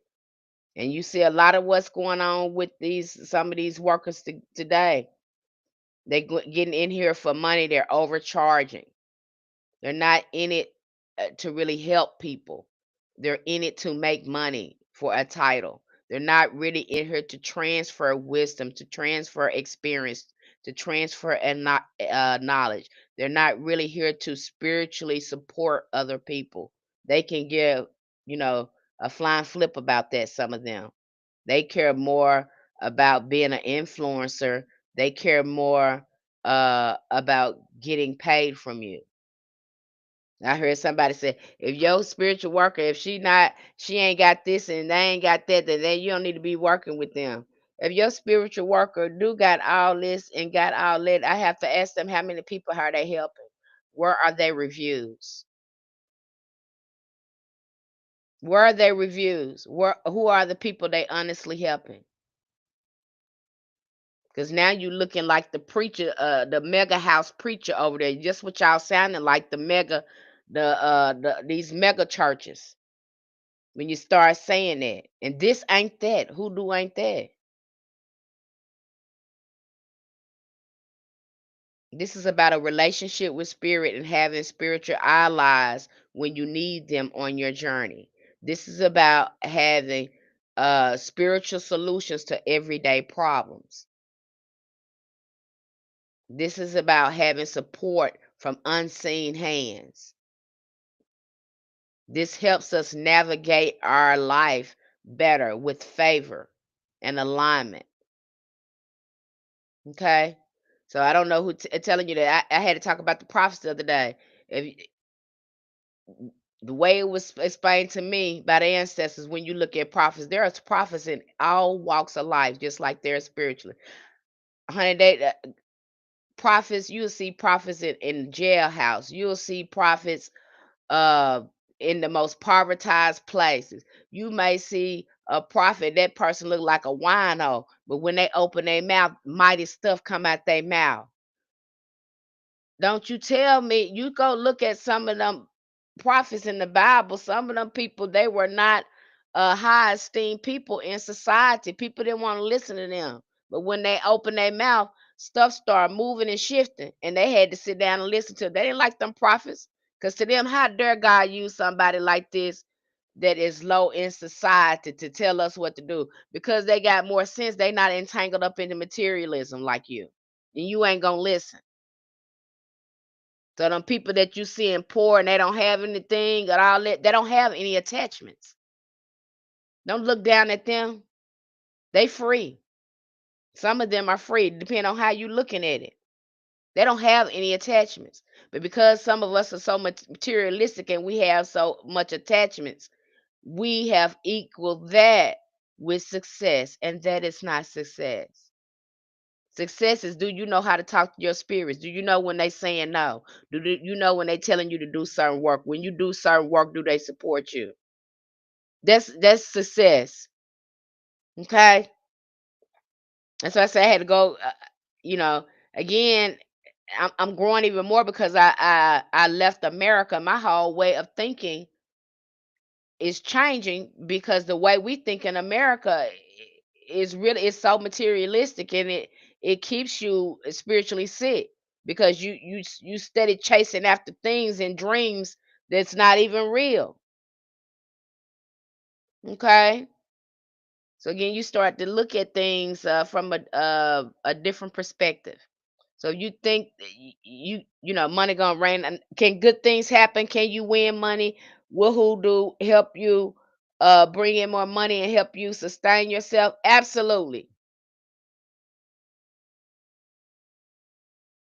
Okay, but it is not a reason to come over here and say, I'm going to do magic and I'm going to let this get me rich. If you're going to get over here and start doing that, I'm telling you, and you see it all the time with some of these celebrities, they did the same thing and they took an oath. They made a pact. And to keep you right with we work with our ancestors. They provide for us. They know what we need. But if you get over here with that type of thinking, you know, you're gonna find yourself working with a spirit. I see a lot of conjure men get themselves in trouble with that. Like you got some people they don't want to do no root work. They want to get right over here and start conjuring. And there's some good conjuring. I think some of the men are good at conjuring. They get right over here and get the conjuring, and they conjure up some. I told y'all my uncle that he was a good conjure man, but honey, his life was raggedy. He can conjure up some stuff, baby. He knew what he was doing, but his life was raggedy because he did not do any foundational work, and he wanted what he wanted. So, is it possible to get over here and do that in hoodoo? Yeah. Do I recommend it? Absolutely not. Hello, K. Ashe Bay. Don't recommend it because you'll find yourself in a pickle. And now you got a lot of these folks that are celebrities and they're vocalists and singers and musicians, and they good at what they do, but some of their life be raggedy. What's that one that just passed away? The Osborne man. And they said that man, he's a good musician, but they said that man had spirit working with spirits. That man had something going on with him, but he was a good country man. He knew how to conjure with that music. But them spirits had him. Okay. You see, seen that with sinners. That boy, he knew how to conjure with that music, but his life went right. He didn't want to go back to that church like that. He kept on conjuring with that music. Okay, so you see a lot of those musicians, they are conjurers. They are natural conjurers. That's the key to a lot of conjure work that you do too. It makes a lot of your conjure work easier when you can tap into the frequency of music because music has spirits in it. It draws spirits to it. Okay. I go in there deeper.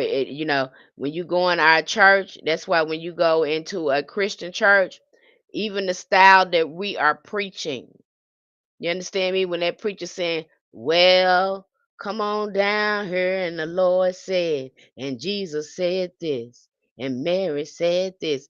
That whole sound that he's using, that rhythmic breathing and speaking, that's conjure. Don't no other church do that. All other churches start following us and we did it, but we always been because that's what I said. Hoodoo was already in that church, Christian people. So just be quiet, hush up. Your preacher is conjuring every time he get up there doing all that huffing and puffing. He conjuring. So just be quiet. Every time you go into your deep prayer and go into speaking in tongues, you conjuring. So just cut it out, Christian people. You need to go to a voodoo ceremony and then look at your church. You'll know what you're doing, but you don't know. Okay. So you got some people that can go in there and they can do some conjure, but they ain't got no grounding, and that's where the ancestors come in. That's where the shadow work come in. Okay, so I recommend that you get some up under your footing first, before you start conjuring. That's why I said root work is a little different from conjure. Okay, and really when people start conjuring, you need to know what you're doing. Ritual, work, doing the root work and ritual work is only giving you practice. So when you're ready to do conjure, you're not scared to stand in that circle and call on that spirit and ask for what you want. Okay, it'll prepare you for that because what you think.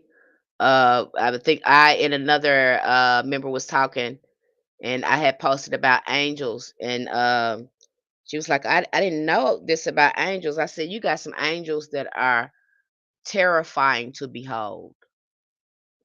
You can't even look at them. Okay, you see these little fancy pictures that they put here, but you got some eyes. You got some spirits there that they will have you. you will be posturing yourself when you see them. Okay? We talk about that when we go look at the goetic spirits, um, and even look at our some of our ancestors, indigenous spirits. You think they're gonna look a certain way, and to us, it could be unappealing to us, but looking at them in that way, again, you're looking at all their power. Okay. So when you start looking at the African mask, the indigenous mask, some of your ancestors will come to you that way. Okay. This just is the essence of their power, not to say they are evil, but they, again, it's a representation of their power. So again, you say you want to be over here, you want to understand this, I'm breaking it down for you. Okay. Uh, but the safest way is, again, get your ancestors, get on the level of your ancestors, do your shadow work. If you want to really get a head start on your magic, I do recommend that you get that natal chart and look at it from a hoodoo perspective. And it's only $10 for that if that's something that you're interested in, especially if you're over there in our community and you're trying to put some things together, you're confused about where to start. You got a lot of stuff going on because I know we've been in a lot of retrogrades right now. Now more than ever, we need to be doing some type of ancestors work. So if you're confused about where you need to start at, that chart is going to give it to you. It's going to give you everything you need, all the insight you need to get started. You don't have to wonder about anything. Now, some of you have your natal chart and you have it and you know it back and forth, but you don't. What are you doing with it? Because it's a map to your journey. That's what it is. You have it. You know it's uniquely yours. What are you going to do with it? Okay, I'm going to show you what to do with it. Give it to me. Let me break it down for you, and I'm going to show you what you do with it. Okay? And I know you haven't heard a lot of people talk about hoodoo in this way as a science. And I do apologize that it has not been presented to you this way. It's been presented in a way that it is, Christian centered. It is not that. Hoodoo is an indigenous practice that goes all the way back to familiar. We brought that with us. We have already had magic in us. Okay, so it goes all, especially when we go back and we look at Egypt and we look at Egypt folk magic and we look at our spiritual system among the African diaspora. You'll see that it's already been with us. Hoodoo is you. You is hoodoo. Okay, it never went nowhere. You just got to wake it up and get in alignment. And when you're in alignment with your ancestors, you're in alignment with your chart. When you're in alignment with things, you're going to see things will start shifting. You want things to shift, start doing the work. Now, I haven't seen a lot of practitioners come here. They'll say, well, yeah, I gave them the sons to do. Well, you need to clean your house. Maybe that house, them people house is already clean, I would think. You know, don't blame it on their house. You know, again, what foundation is being given to them where the work can have a foundation? You done gave them psalms, you done gave them some herbs, you done gave them to get up in the morning and do. Why are they doing all this? What did these herbs mean? They don't know any of this. Okay, it's important to know what herbs you use, what herbs are going to work well with you. Do your ancestors want you even doing this? Some of these people, I heard them talk about hoodoo and they ain't said nothing about no ancestors. They think they could just go out and pick up stuff and the ancestors gonna support them in them. Some of these people, they ain't said nothing about no ancestors. They just picking up doing stuff. Okay? That no. We don't do nothing over here without the ancestors. Okay? Give you a good foundation. Because if you ask the ancestors, could you do it? You'll know whether or not it was gonna work from the beginning. If you ask the ancestors, can I do this? Do I need to do this work? They might have told you, "No, we doing something else. Go do this. Go take a bath. Go do some self-care. Go get your nails done. Go sit in the park. Make a petition. Write a petition." They probably told you something else. Okay? We ain't even ask the ancestors. They probably don't even want you doing it. A lot of this work, we don't do it without the ancestors, you guys, no matter how bad we want to do it. And believe me, I understand. Don't think I don't understand. I be wanting to do stuff too. I thought it was gonna be like that too. Until the ancestors told me to get somewhere and sit down. No, you ain't supposed to be doing that. We gonna do this. This is what we want for you. This is what we see. And it's never been wrong.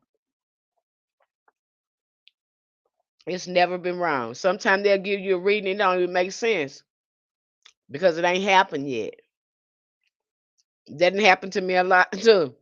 I go and do a reading on something like, what the hell is going on here? Because this ain't even going on. I record the reading, go back, look at the reading, and it end up happening a week later. What they told me a week before ends up happening a week later. That happens. Like I say, you need to sit down somewhere and listen to your elders, listen to your folk, because they know what they talking about. Now, if you're gonna get over here and you think you know everything, think you know better than spirit, then you don't need to get over here and hoodoo. You need to know when to sit down and shut up, and you'll probably be doing a lot of that because you'll be learning. You be learning then when you sit down, shut up, you ain't got nothing to say. And when you do say something, it's gonna, you're not gonna just be frivolously talking.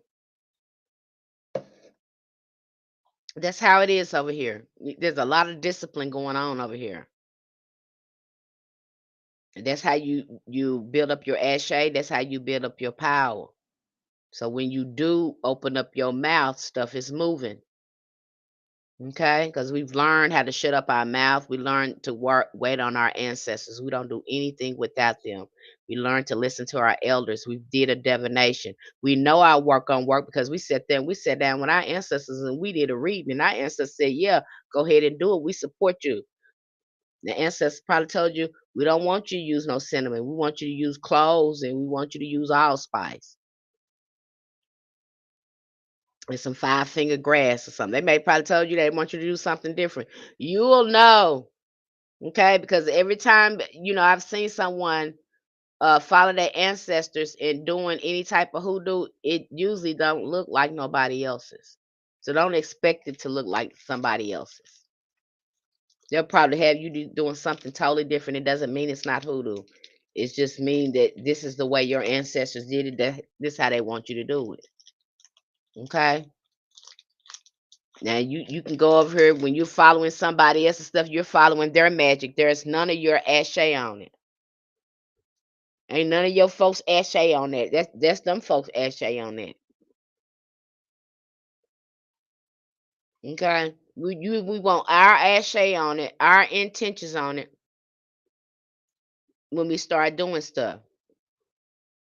You don't want nobody ashe on your stuff, especially on your altar. I don't even like nobody touching my altar or my stones. I don't like that because hey, that again, that's a boundary. I need only my ashe on there, my magic on there.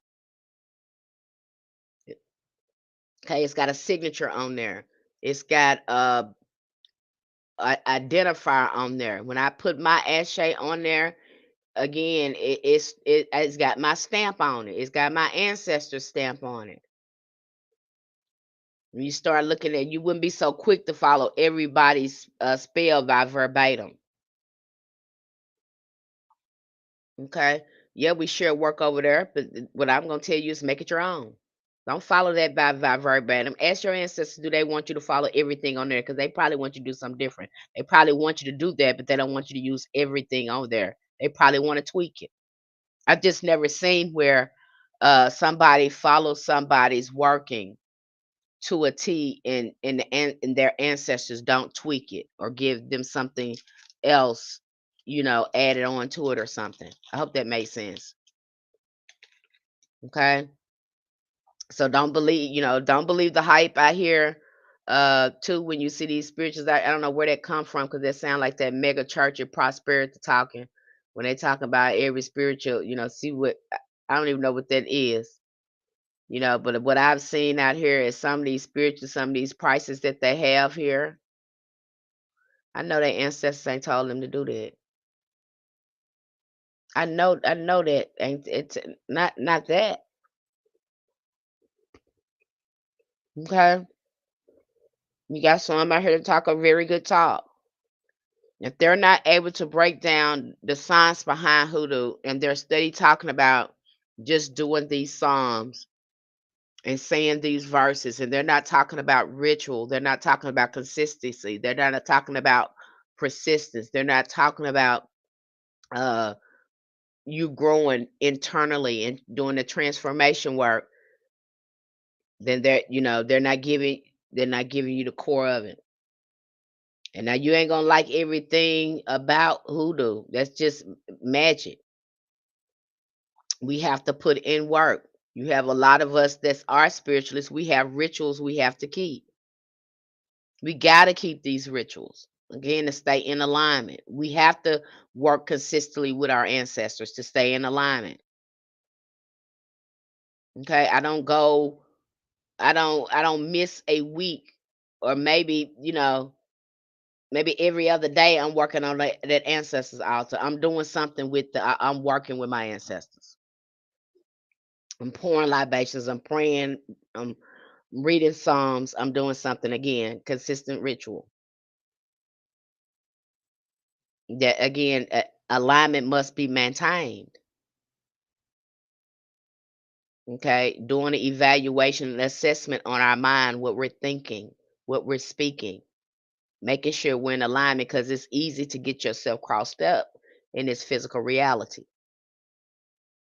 And a lot of people say, "Well, I ain't got no friends." You didn't need none from the beginning. You didn't have none from the beginning. A lot of people get on here and say, "I ain't got no friends. I lost my friends so good." That means you purged a lot of those negative energies. That's good. But I want to meet the house. I want to have some friends. Your ancestors don't want you to have no friends right now because them folks ain't gonna do nothing but generate some negativity in your life right now. Okay, they gonna have you not talking about the right thing, not focused on the right thing. Okay, you need to be by yourself just a little bit right now until you gain some more strength and you get grounded in your practice. Because I see a lot of people that I'm just so lonely. This is the path.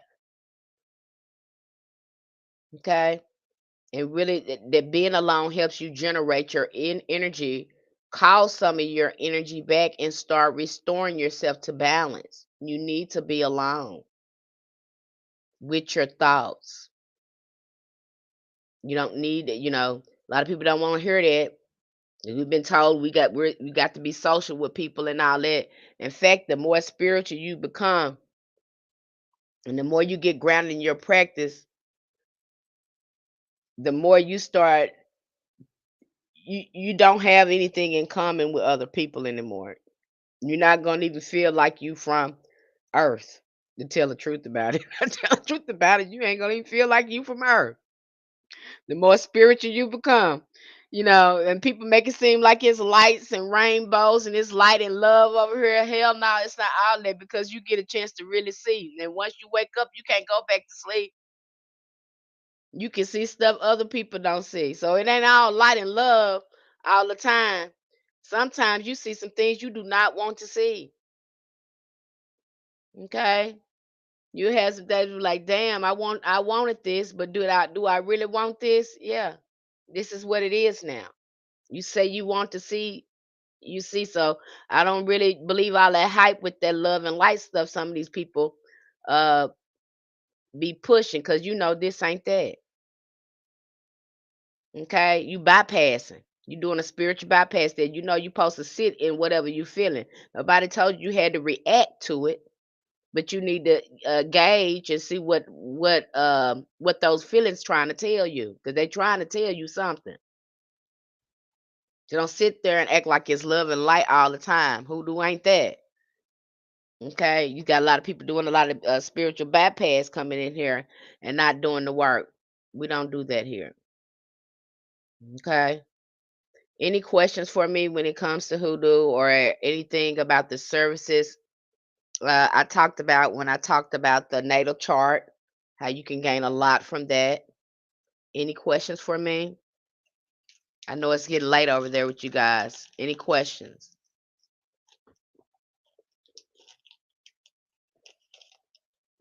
Again, we have a workshop coming up. I think it's this weekend coming up. Yeah. We have this is our second workshop that we'll be doing with the tarot workshop. We're gonna be talking about the courtship cards, the kings, the queens, the pages, and the knights. It's gonna be interesting. Um, we're also meeting with the ritual and conjure tier. I get to go and do a little review on the things that we have already learned on Patreon. You get a really chance to throw questions at me, have a discussion with me, and then, if there's anything you're missed or you're confused about, again, you get a chance to do that over there. I'm very present over there. Even though we have a big time gap in between us, I am present there. Okay. Any questions? I know y'all you gotta have some questions. I know how I have posted a lot here. And I've talked about a lot here. And I know a lot of you said, Miss Penny, this is just so much. This is so much. Did you thought you think hoodoo was little? I'd be scared if hoodoo was little. As powerful as it is.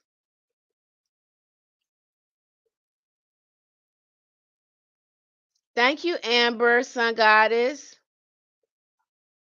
I'd be scared if hoodoo was that simple. When I see people trying to minimize hoodoo and make it just about psalms and ancestors and no work in between that. I'm just like, oh my gosh, they missed all of this. Like, cause I see all of this. Explaining it is full context. You're making it sound like, and it's not like that. This is actually a practice. It is a way of life. So stop pushing it like it's a fly by magic one thing. This is not that. All right, Sun Goddess, we're gonna be happy to have you over there. Happy to have you over there. Okay. So we don't teach workshops there. Not that don't do you no good. I don't know how that works if somebody trying to teach you a hoodoo workshop over a weekend. I don't know how that'll work. Okay. I know this way of living has to be a habit for you. And it's hard to form a new habit if you're not consistently in that environment. If you're not consistently having somebody uh guiding you and keeping you grounded in what you're supposed to be doing. Because like over there on Patreon, we just talked about herbalism, and I came here and talked about it. And here I'm getting ready to post another video, another lecture just like that. Again, talking about it again. I got to keep talking about it because again, our minds works differently, and I don't know what is I'm going to say to trigger and help you shift. And sometimes it works for people like that. It works for me like that. I may have heard something. I'm going over books now and reviews now, and I know I've read that book, and now I'm doing a review now on it, and something else jumps out at me, and I do another shift. And this is why, reading, reprogramming your mind is going to be important to get it to shifting. Okay. Because it is stuck in a third dimensional reality. And so now we're trying to get you to see on the fourth dimension, the fifth dimension, to see, so you can see in the spiritual realm and how it's entangled. It's never been separate. Okay. And that takes time to reprogram yourself. Like I said, I've been doing this for over 20 years. And again, it's taken a lot of study. It's taking me reading.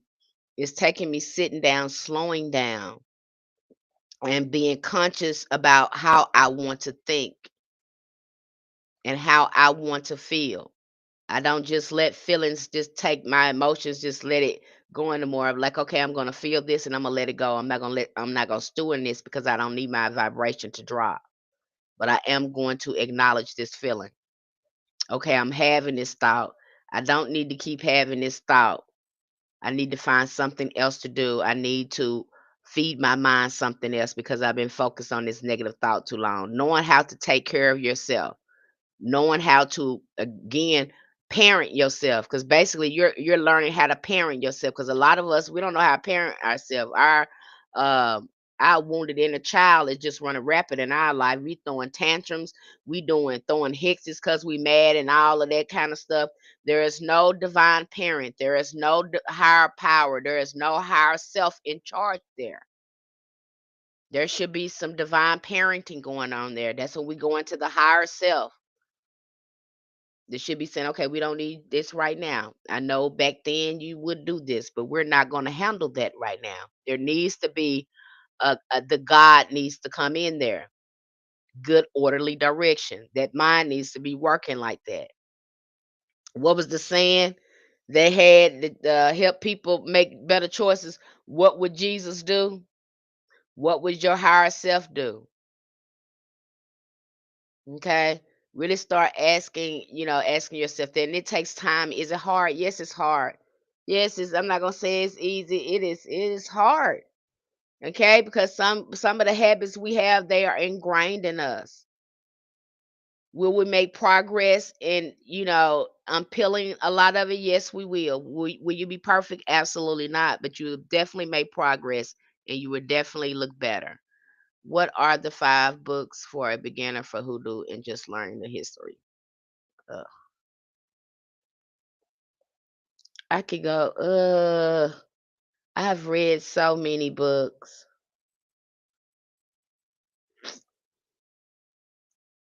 I'm thinking here because I've read so many books.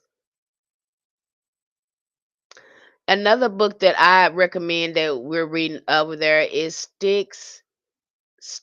what is it called? Sticks, Stones, Bones, and Roots. That's a good book.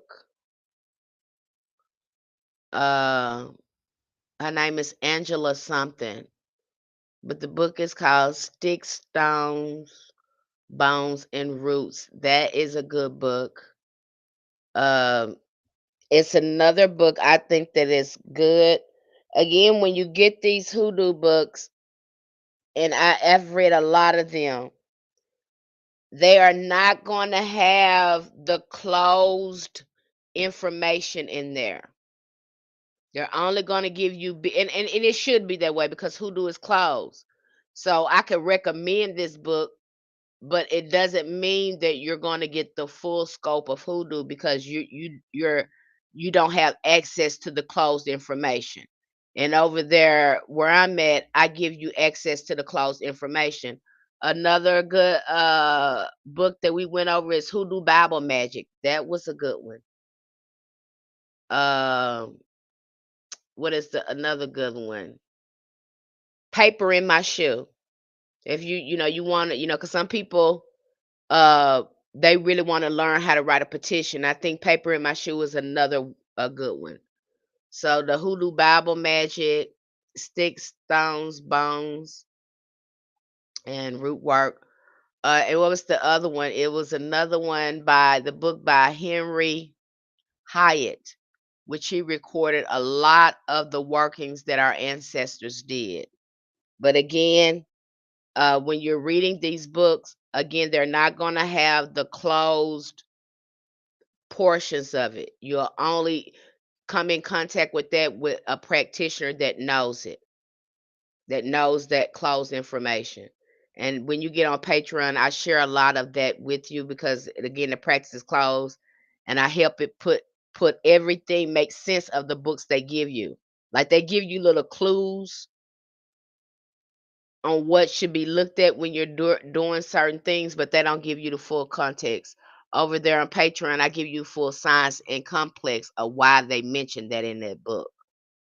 And then it starts to make sense. We went through this with the Hoodoo Bible Magic. There was stuff in there that the book was mentioning that if when a new hoodoo practitioner seen that, they would be thrown off by that and not get it.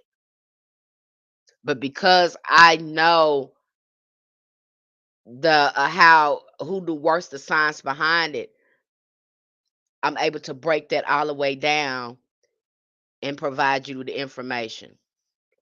And again, it's just something, and I just think it's too. I've been doing it for so long, and the way my mind works, and I know everybody's mind is just different, and mine's is obvious. Mine is basically is different because I know I have a touch of autism. So I look at a lot of patterns. I break things down really quick, and I'm able to uh, make connections really quick. When I see something, I can start seeing connections with something else I've read.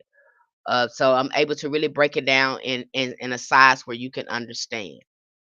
Okay. Everybody, I see people come here and they talk about ancestors and they talk about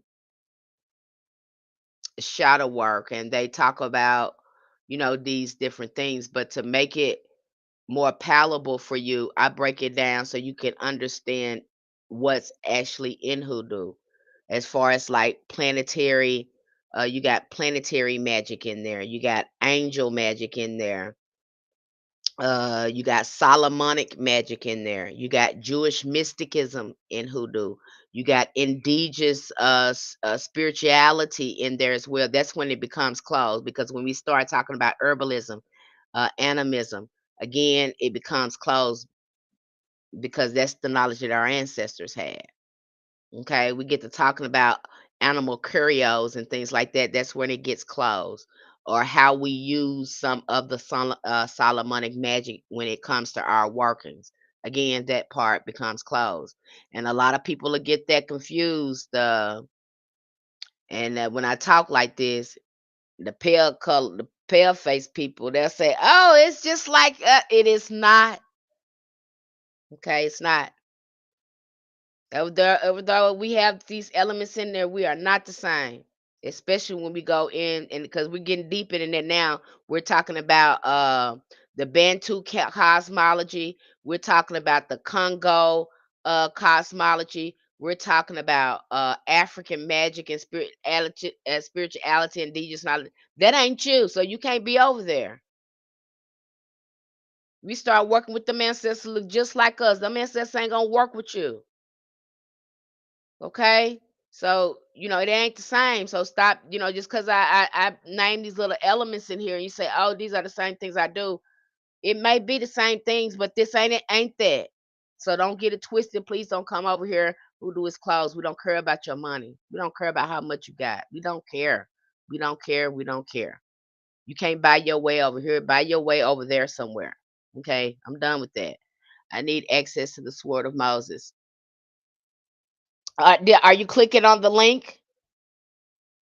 I'll go back and look at that, but that link you should have access to that link. I'll look at it again, Tina. But you should have access to that link. It might be in the hyperlink, but I'll look at it again. Again, knowing these knowing how to use these things in your workings. Nobody's breaking this down. It's more than just Psalms, you guys. And even behind the Psalms, when we go in, we got a good resource over there so you can understand that there are other spirits inside these Psalms. There are angels that are embedded in the Psalms. When you start to say the Psalms, you begin to invoke angels. And you don't know that. Okay? You don't know that you can also amplify your Psalms work by knowing the names of these angels that's in the Psalms. You don't know that because it's closed. You don't know that. Okay? You know why you're saying the Psalms. What spirit, because like I say, Lord is a generic name for another spirit in the Bible. You don't know what you're looking at, okay? And when you understand that Bible from a conjure grimoire perspective, you'll understand the power in it. And see, we slow you down and break that down, give you the resources so you can look at that, and so you can start making adjustments to work those psalms in a way that's going to work for you. So you can understand it. I don't want to just give you any psalms and say this. No, look at the psalms. What's in there? Does it line up with your word?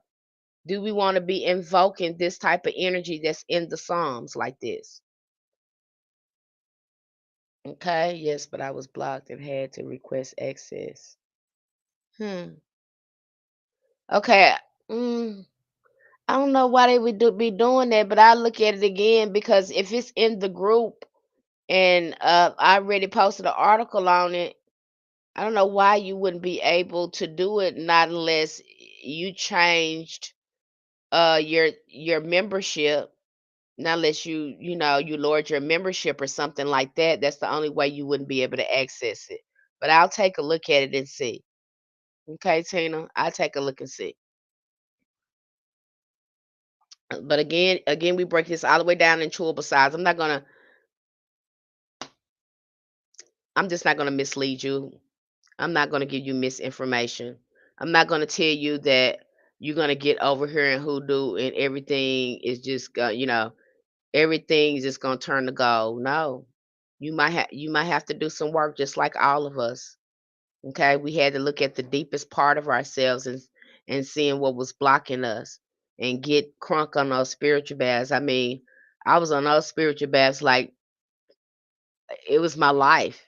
And now I in between spiritual baths again, I use a special soap again to keep up with my spiritual hygiene. Okay? My cleansing always go on. I use a specific type of soap that's going to again keep my energy clean. I get right in there and do it. Keep salt at my front door. It's a way of life. Okay? It's a way of life. It's not religion, but it is a way of life because you become spiritually aware, and that's how you start moving in the world. And if you get doing hoodoo and you ain't moving like that, yet, then how grounded are you in your hoodoo? How grounded are you in it? Okay, all of those things are important. So if you're ready to learn hoodoo, the science of it, and take your time, you don't have to know everything. But you wanna know what you're doing. You wanna know why you're doing it. What are you doing? Why are you using this specific thing? Why do we use this in hoodoo? If you wanna know those type of things and really be confident in your hoodoo practice, get over there to Patreon, Spiritual Roots Hoodoo Community. We have a great community uh where we support you. I support you. Okay. There is no rush here. Okay. The only thing we're doing here, the main thing you should know about hoodoo, it's important that you start getting in alignment before you start doing work. Okay. That's, doing the shadow work and working with your ancestors. And usually when you do that, you already start seeing some really big changes in your life. Do you mind sharing the name of the soap? I think the name of the soap I've been using here lately, I think it's called Dextol or Detol or something like that. Okay. I think it's called Detol or Dextol.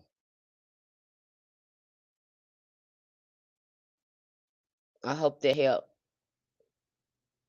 And again, keeping your energetic field clean. If you can't get a hold of that, use Florida water. If you can't get hold of that, use vinegar and water. If you can't get hold of that, use Epsom salt and water. They don't have to be complicated. It don't have to be complicated. Use what you got and it's gonna work.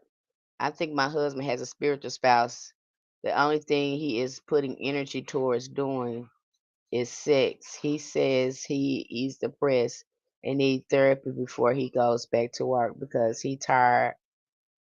He tried to off himself. Whoa.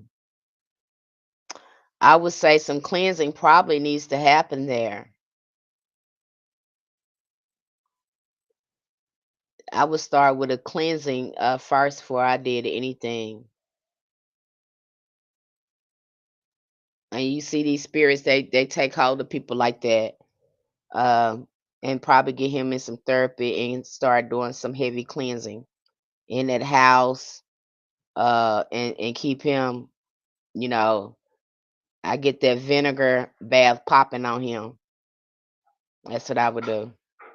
Vinegar and Epsom salt. That's what I would do. I don't know. That does, you have those heavy energies like that, and some people do. And nobody says it's gonna be easy to get over it. It's sometimes it's work just to keep yourself regulated. And I know it's hard. Some of us we deal with self-regulation all the time. And I know how difficult it can be to be kind, to be nice, to not get into it with people when you want to say something. But when you first get in hoodoo, you need to be keeping your mouth shut, not wanting to, really have back and forth with people. And if you do have back and forth with people, maintain your peace. When you see your peace is starting to be disrupted, go ahead and walk away. I mean, you just got to be like that. Okay? It ain't about being right. It's about keeping the peace sometimes and keeping your energy clear. Because you don't want to get into it with people. When you get into it with people like this and you're going forth back and forth like this, and you get to engaging and lowering your frequency with them, you are weakening your auric field. And you don't want to do that. You don't want to do it. You don't want to weaken your auric field. So you see a lot of practitioners that go in here and go back and forth. And I had my words I had with this person, and I just left it at that. I was like, you know what, I'm done here because I can't even wrap my mind around why they want to engage like this. So I'm just gonna stop it because I'm not gonna do my energy that way. And I stopped it. Okay. And that's a lot of that has to go on.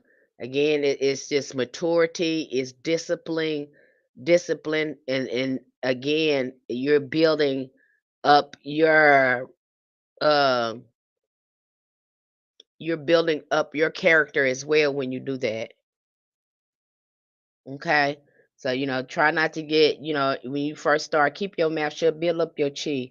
Don't be willing to go back and forth with somebody. I'm just very surprised when I see some of these practitioners jump in our hoodoo boxes, our DMs, and start telling us what our practice can and can't look like. Sir, a person, Ifa, priest, or whoever you is, go do your rituals and stop worrying about other people. Okay, go mind your business because I'm seeing them too becoming antagonistic. Go do what you're supposed to do and stop trying to police hoodoo people. You are not the police of the Orisha. You are not the police of the Loas. Stay over. I mean, I don't understand it. You're becoming antagonistic. You can't police us over here in hoodoo. Hoodoo ain't no religion. You're in a religion. We're not. So stop trying to hold us to the uh religious policies that you guys have over there. It's not the same. So stop trying to compare it. Stop telling us we need to be initiated. Stop doing that. We're in two different practices. You're in a religion, we are not. You do that in your religion. We're not religious, so we don't do that. And it doesn't mean it's wrong. Why would we do that? Because we're not in your religion. Make it make sense, people. All right. So stop doing that. I had the spirit, but I had a bath with a priest as to used to dream about sex each time I fall asleep. I've heard a lot of people deal with that. Thank you, white vinegar, or I can use cider vinegar and Epsom salt. Yes, I've heard a lot of people deal with that, but then I heard somebody said that too, looking at it from a different perspective. And I don't know if I gained a full understanding of it, but it seemed like this lady, she was an Ifa, and she was talking about you can experience that when something is out of balance in your energy field as well. It seemed like she was calling it egg bee or something like that, but I'm not familiar with that. I'm not really familiar with that. And see, I have, you know, there's so many things right now. This spirit husband and spirit wife has become a hot topic, or succubus or incubus. Those have been uh hot topics, and I'm not saying that that is not some of the case, but I also think there's something else that's going on as well. When we start to look at this happening to people. So I think we should look at not just the incubus or the succubus, or you know, what do you call that, spirit wife or husband. I think we should look at it too, because of the prevalence and how much is happening now, you know.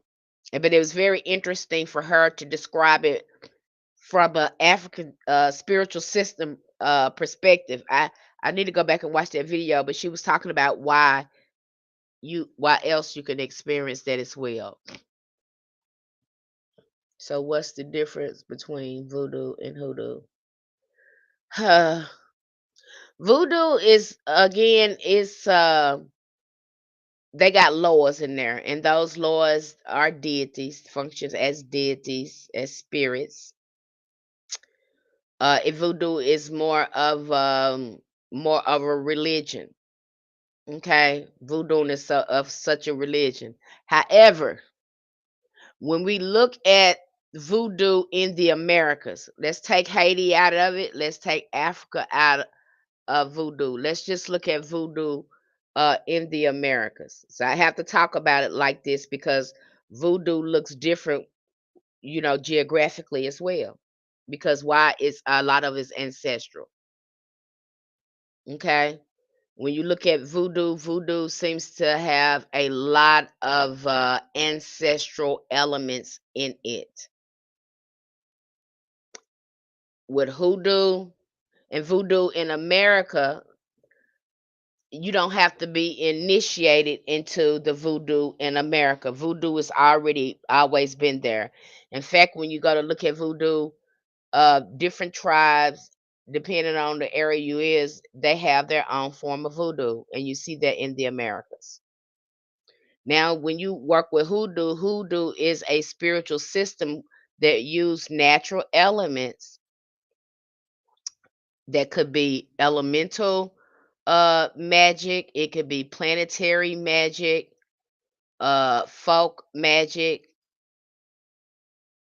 high magic. So it is a spiritual practice, or mechanic. I would say more of the mechanics. Let me say it's the mechanics, because hoodoo is not religious.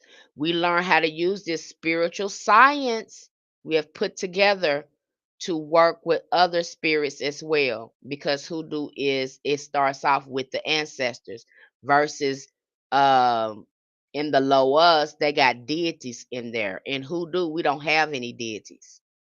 It's strictly ancestral. We go by way of the ancestors. Now, can we work with voodoo deities such as the Lords? Yes, by way of the ancestors.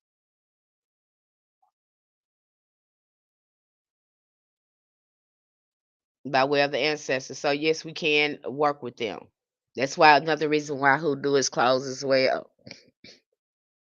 But again, we need to be very careful about what we're looking at when we look at voodoo too, because you got a variety of voodoo. You got voodoo where, again, in Haiti they have to be initiated, and over there in Africa. But the hoodoo the voodoo, I'm sorry, the voodoo that is specifically tied to the Americas, again, it is no initiation there. And the best way to work with those loas there in the Americas is by way of the ancestors. And it's not there's no initiation needed for that. I hope that made sense. Cause see, we have to sit, you have to slow down and think about that. Cause again, some of these African diaspora religions, a spiritual system, they can get offended when you explain things incorrectly. So I have to slow that down, and talk about that. And that's just like now they're trying to tell everybody they need to be initiated into Ifa or whatever to work with their Orishas, or I haven't heard that too much with voodoo, but I have heard that with their Orisha. It's just absolutely not true. Okay. Uh, a lot of these hoodoos, they have a perfect working relationship with the Orisha, and they have been using their approach. They have mastered being able to gain relationships with spirits, and they work just fine with them. And yet you'll have these people that's initiated. I don't know why they do it, because my thing is, you got so much to do over there on your side. Why you worry about what I'm doing? Y'all got a lot of rituals and stuff to keep up with. I don't see how you have time to focus on what somebody else is doing. So that don't make sense to me, why they're doing it, but that is absolutely not true. Now they may have to follow certain things in their religion because they agreed to keep those traditions uh to contact the Orishas. Y'all agreed up in their religion. You took the pact, you took the oath. You took the pact. Anytime you start shedding blood and going through initiation, those are pacts, those are oaths. You said that you agreed that you want to talk to them like that and communicate with them like that through that religion. That's what you taught. That's what you did when you did that. I didn't do that. So I don't have to do what you did. I didn't make that same packet oath that you made. I took the time to develop a relationship with the deity. It wasn't, you have to ask yourself, why did you get initiated? I don't think y'all ask yourself that because you're so ready for a title to feel like you over somebody because you in your ego, and so you think initiation is gonna get you power over people. You can mislead people and things like that. And then you see us, we are focused directly on our ancestors and communicating with their rishas. And you get mad at that and tell us we wrong because we getting initiated. No, we didn't get initiated because hoodoo is not a religion. We don't have to be initiated. We work with spirits here. You didn't want to do it that way. You wanted to be initiated in their religion, and you chose to take an oath and path to communicate with their rishas that way. Okay, so we're two different. So I wish they at some point we're gonna have a conversation, so they can really start looking at what they're doing. What are you doing over here? You can't tell us what to do. You the one chose the oath. You the one that chose to pay all that money to be initiated. You chose to be in another religion. That's not us. That's just like telling somebody that's not Christian we can't talk to God because we're not Christian. Make that make sense. Okay. So just, I don't know what the deal is with that, but it's very frustrating. So what's the difference? I hope that answered your question, Amber. But they're two different things. So when you look at voodoo with the two O's, again, that's American voodoo. You don't have to be initiated. We also teach you how to approach those laws by way through your ancestors as well on Patreon. Okay, that happened to me. I wasn't interested in voodoo. I was not interested in that. And here they come introducing me to a loa. And that happens. Again, because you have some of that blood in you. So yeah, it's gonna happen. You might the ancestors, telling what the ancestors are who they'll have you working with, depending on what you have going on. It's not uncommon to go into a seasoned hoodoo practitioner house. It would not be uncommon to go in there and see different types of altars in their house. Okay, they might have several relationships with several different spirits.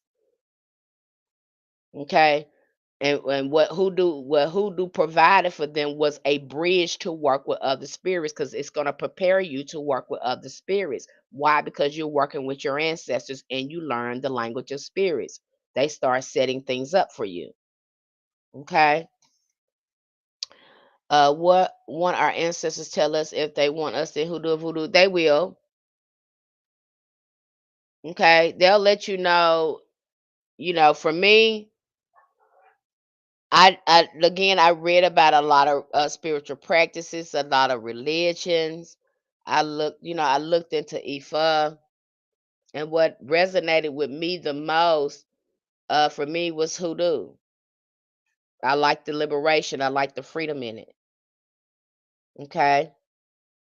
I have read about voodoo. I read about how it can run in the hoodoo. I read about the orishas and how at some point on this journey we usually come in contact with the orishas. I read all of this. Okay. A little did I know that I was going to be, they were going to really show up, and they did show up. And you'll see that sometime, not uncommon, not uncommon at all. But again, ask your ancestors. For me, it was hoodoo has always been there. Hoodoo has always been in the church. So I feel like I have always been hoodoo because I was living hoodoo and didn't know it. We didn't call it hoodoo. So hoodoo is my birthright. Hoodoo, I grew up with hoodoo all around me and didn't know it. And so it was natural for me to get right in there and just start, uh, you know, working the spiritual system of hoodoo, especially when it came to ancestors. Okay. Voodoo is a little different. Again, you get to working with deities. And again, when you start working with deities as well, working with the Orishas and the laws, again, you have to pay these spirits. That's why you need to go through your ancestors.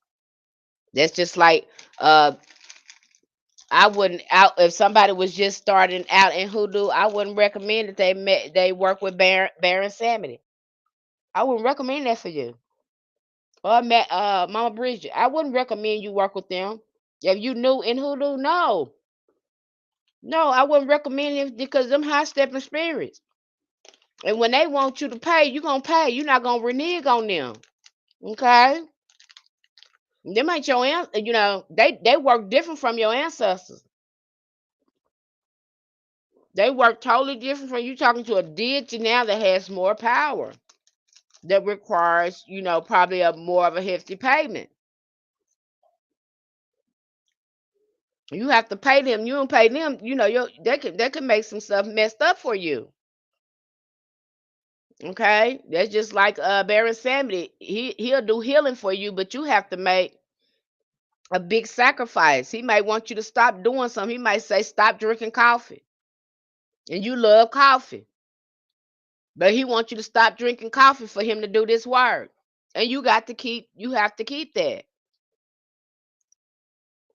And so you ain't ready to do those kind of things, again, when you start working with these because when you look at voodoo, you got hot spirits and you got cool spirits. Okay. So you want to work with the cool spirits. Don't start messing with the petros because you don't know what you're doing. And again, they require a payment. Oh, some of them. Okay. So, and that's two parts. Again, looking at voodoo, there's two aspects to the deities. You got them cool and you got them hot, depending on what you got going on. You need to know what you're doing. So, again, stick with your ancestors first and let them guide you. That's the safest way to do it. You'll get it right every time if you follow the ancestors. If you start doing stuff yourself, you're going to jack it up. Don't do it.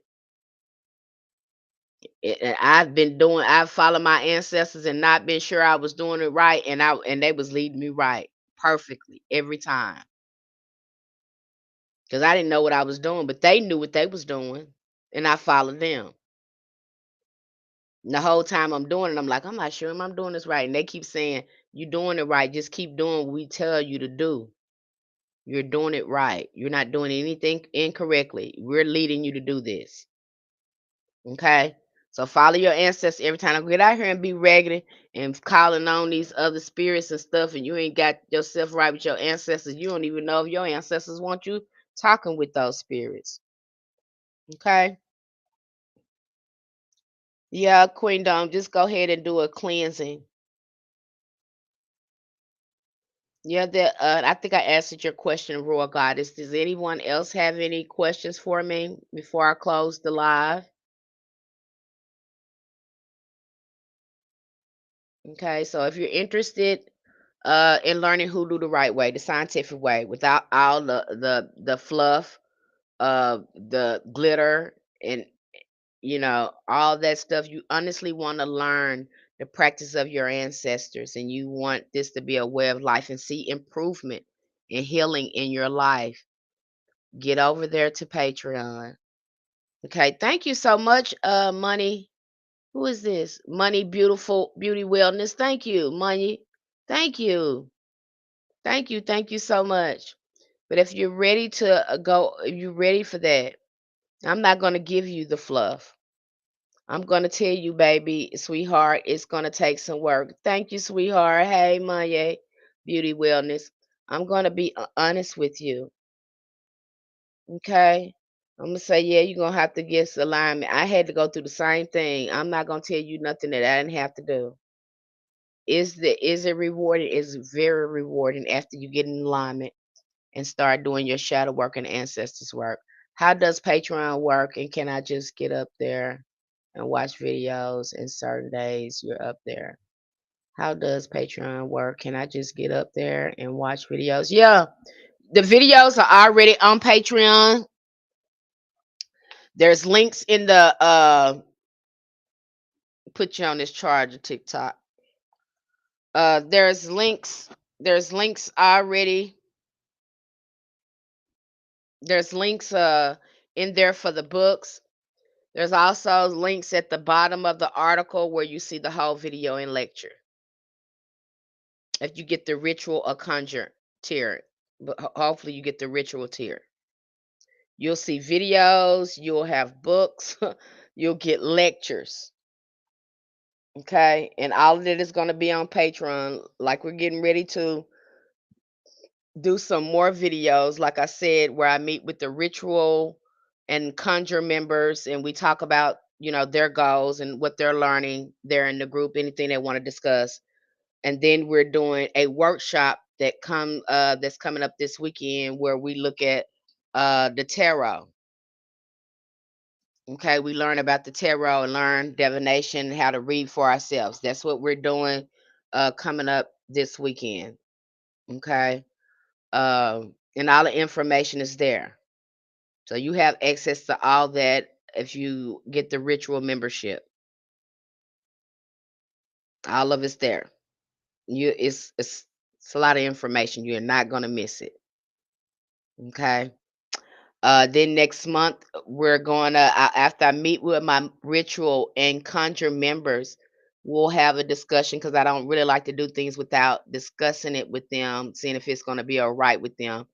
Again, looking at our shadow work healing circle, getting a healing circle together, and hopefully by next month we can do some shadow work sessions. Okay, hopefully we can do that and get that going to kind of help people along the way. Okay, but it's like do not pass go if you don't do the ancestors work and the shadow work. People do that and they find themselves there at a block. Oh, I did this money work and I couldn't get it to work. You told me to say Psalms this and you told me to do it at this day and it didn't work. Oh, why didn't it work, beloved? Did it do the shadow work? Do you have a poverty mindset? Do you got some things you owe you need to move out?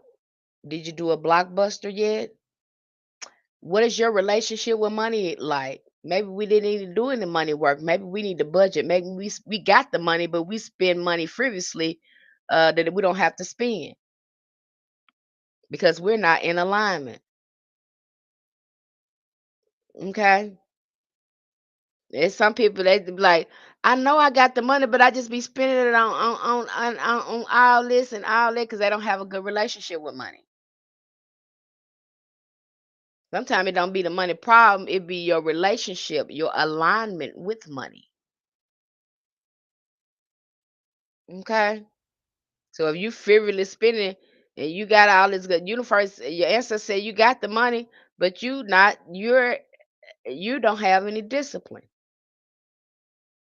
You don't have a good relationship with money.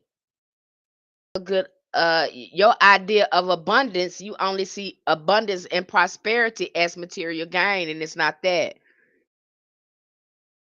Prosperity and prosperity and abundance can show up as creative ideas that generate money. Sometimes they don't bless you with money like that. They ask you to look at your talents, your skills, and tap into your own power of abundance and prosperity. Again, you have to change the way you look at abundance and prosperity. Know that you're the generator. Everything is coming from you. So again, kind of tweaking how we look at things. I wanted to know, how can I have a dream connection with my ancestors? I have an altar, but I don't get a dreams. Be consistent. How often are you going to that ancestor altar, Queen Dawn? How does okay? I just answered your. I hope that answered your question, Royalty. Royalty, I hope that answered your question. Okay, Queen Dome said, I wanted to know how I can have a deeper connection with my ancestors. I have an altar, but I don't get dreams. Be consistent at the altar. Go there. Talk, talk, talk, even when you feel sad, mad, whatever, how you feeling, funky, whatever you're feeling, you need to go to the ancestor altar more often, making sure you're cleansing it, making sure that you are keeping the water cleansed. How's that water looking? You do some cleansing work yourself, maybe 3 or 4 days in a row. I would start with some maybe some lavender oil or some jasmine oil, little mugwort. But again, you need to be at that altar consistency and telling them you want what you're trying to talk to them about. Be intentional about it, and they'll start showing up in dreams. But the key to getting ancestors and spirits to show up in your dreams is to be consistent at that ritual. Keep going there. Because see, when they see you intentional, you persistent, you keep going there. Again, you're programming your mind. Again, they're gonna start coming up in your subconscious mind, and they'll start coming up in dreams. But you got to prime yourself for it. And to get your ancestors to come up in dreams, you got to be consistent at the altar, tell them what you got going on. Keep telling them that they got the answer. But if you ain't consistent and persistent with it, they don't think you real. See, the spirit only answers to intentions, persistence, and consistency. If you ain't got that going on, the spirit gonna think you playing. They got to see you ritually keep going there and keep asking them the same thing. And sometimes they'll come up in a dream and you'll probably start hearing things or songs or music or passing conversation or videos with them talking to you through it. My light's still blinking after I asked the spirit to come in my dream. Archangel Michael came in one of my dreams, but the light's still blinking.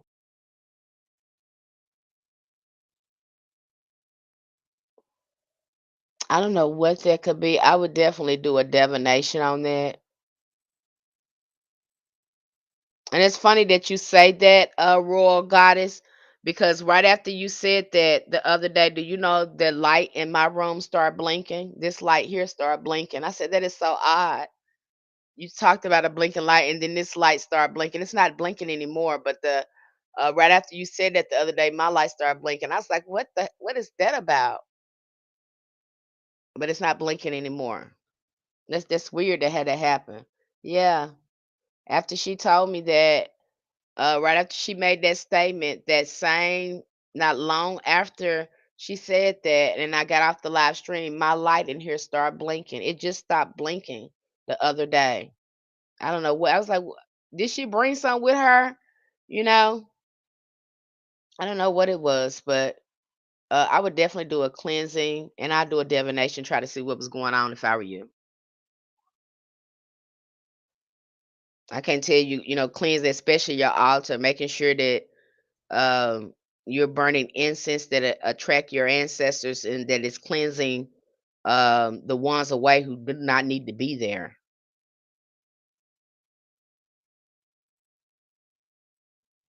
Okay, so sit there, and you need to sit there and communicate with your ancestors and talk to them. And you probably, again, uh, Assess how you're feeling, what you're thinking. If nothing is coming up for you, then you probably need to start doing some shadow work. Okay, there might be some blocks in communication there because again, there's blocks in your mind. Again, you probably need to start doing some shadow work. I just blink after you said something. I keep asking people and people keep telling me what to do and it's not working. It just blinks after you said something. I keep asking people. Again, I would do a divination on that and see what's going on. Is what is trying to who is trying to get your attention like that. I would do a divination and try to see what's going on. Okay.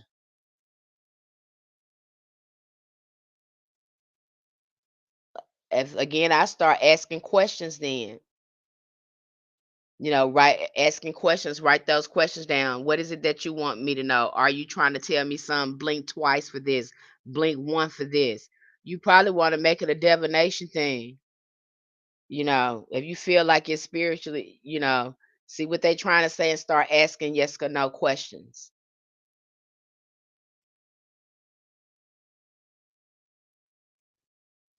What do you mean you don't understand what shadow work? Shadow work is healing work.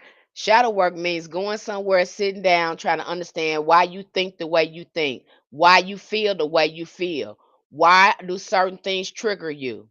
Why do certain things make you upset? Okay? Why do you feel like somebody is better than you? Or why do you feel like you're better than someone else? What do you mean you understand shadow work? What do you mean you understand shadow work? What do you mean? That means sitting yourself down somewhere. Shadow work. Who is your family? Is there any addiction in your family? Any alcoholics in your family? Any dysfunction in your family? Because you was affected, you was wounded. Your ancestors were enslaved over 500 years, and you mean to tell me you understand what shadow work is? It's wounds in there, beloved. It's wounds in there, queendoms. That's what shadow work is, going to a counselor to figure out why you think the way you think. Why do you have these certain wounds? And then talking about them and how they make you feel, releasing yourself, purging a lot of those heavy feelings out of you. Now, if you ain't been doing shadow work, then that's your problem. If you've been at the ancestor altar and they haven't been coming in your dreams and stuff, that's the issue.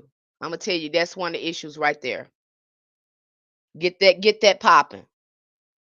Get that popping, and you're gonna get us some results. You're gonna get a response from your ancestors. I assure you. And see, a lot of people we are setting up these ancestors altar. Nobody's giving us great context and what we're doing. I'm gonna give you great context, and you ain't gonna like it because I'm gonna tell you, you have to deal with your feelings and your mind. A lot of us don't want to do that. But that energy right there is the one that gets your magic going. If you don't know how you feel and you know how you think, then your magic, your ancestors ain't gonna be moving for you because you got too many blocks going on up there. You ain't went inside yourself. You don't know yourself. You don't know your ancestors. You don't know them. I didn't know my family until I broke down that did that shadow work, and I broke down and cried. I said, "Oh my God, these people are hot damn mess." You think you got good ancestors? They look good in the physical dimension when they walking around, but when you put them on paper and start talking about their characteristics, their traits, and their personality, you be like, "Wait a minute, my family ain't so perfect. We got some stuff going on here. I'm not perfect. Oh my gosh, I can't believe I was born on this frequency, this lower frequency like this.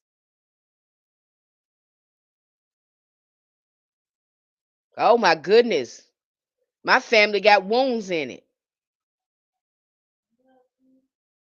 See, the fantasy begins to fade. I stripped that away real quick for you, so you can look at reality versus the story we have told ourselves about the family versus what they really look like.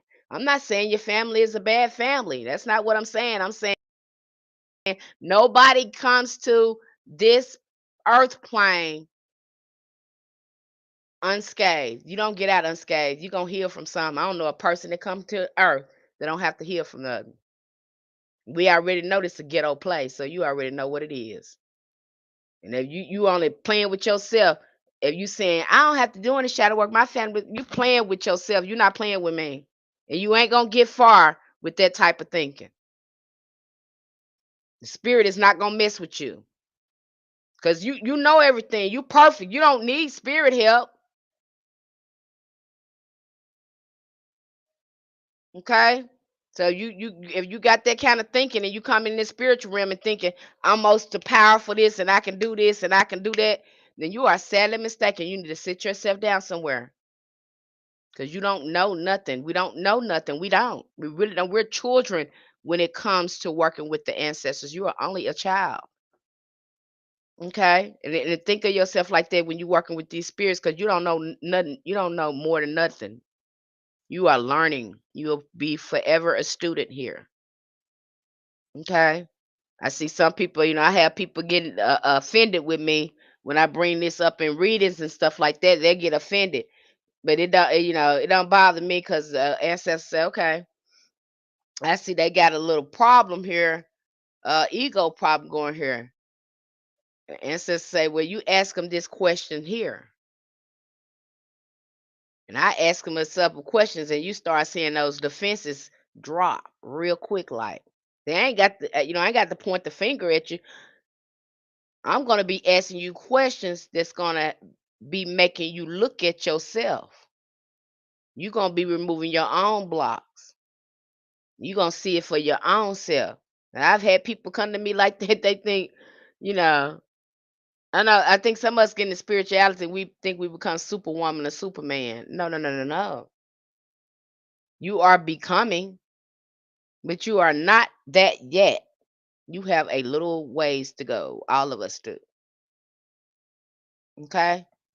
So and I have to burst people bubble because I think some of this new age stuff got us thinking we can go in here and do things and don't have to put in our work. No, whatever you're doing, you're gonna put in your work. No one gets out and just come out here and start doing stuff. Okay. Now, if you want more support on that, and I'm always gonna bring clarity. Clarity. I'm not gonna bring the fluff. I'm not gonna bring all the glitter, glam, and all that with hoodoo. Hoodoo is not always pretty. It's not always pretty. It's not always beautiful. Okay. It was born out of survival. It was born out of ugliness. And so, yeah, we're going to have to do some ugly work. What is the ugly work? The shadow work, the healing work, the ancestors work. That's going to help you understand why we do the spiritual baths, why we make the conjure oils, why we drink the teas. You really start to understand your magic and how it works and how it is a science. Okay. But if you're not doing it, you're not gonna get it. Okay. All right, you guys. Any more questions before I shut it down? I've kept you here long enough, and I know it's getting late where you are now. Okay, I'm not a really fancy talker or thing like anything like that. I can only keep it real with you when it comes to hoodoo, traditional hoodoo, keeping it authentic and helping you understand it's a way of life. This is not just something we start picking up candles and doing stuff in magic. No, we actually have a relationship with our ancestors, and our ancestors guide our work, contrary to what you may see on here. Okay, that's how it looks. Is all of us rich? Absolutely not. Do the ancestors take care of us? Absolutely. We don't need for anything because we value our relationship with our ancestors. Okay. And if you're ready for something like that, and you're ready to break down your work to a science, you're ready to follow spirits and get out your ego and heal, then join us over there on Patreon. If you're wanting a natal chart and you're saying, hey, Miss Penny, well, I just want to know where I'm at now and what work I would have to do. Go ahead and DM me with your email address. I'll send you out an invoice. I'm gonna need your day, your time, and your place of birth. You said, no, I don't want that, Miss Penny. I just want a reading. DM me your email address and I will send you an invoice. I have I have asked a lot of questions out loud to the spirit. I Again, you need to ask them out loud, yes, because they're talking in symbols and you're talking again with your voice. So yes, I would ask out loud. Okay. When I talked to my ancestors went back and forth about that. I try to use symbols like them. They said you need to stop because you got a voice. We don't. We talk in symbols. Let us talk in symbols, and you just talk with your mouth. Keep doing your rituals and opening your mouth. That's the only thing you need to do. Stop trying to talk to us in symbols because you don't talk like that. We do. So again, be vocal with them. Okay. All right, you guys, I'm getting ready to shut down the live. Hopefully, I'll be here tomorrow. And if you have any questions about hoodoo, anything like that, bring your questions. I'm happy to answer them. Like I said, I'm real rounded in this. I've studied this for a very, very long time. I can talk about it in a spiritual, scientific way. I can break that all the way down for you. I'm not going to give you any, vague answers or anything like that. I'm going to break it down to you, spiritual, the spiritual science of it, so to help you understand hoodoo. So if you have any questions, bring those questions, and I will be happy to answer them. Okay, you guys take care.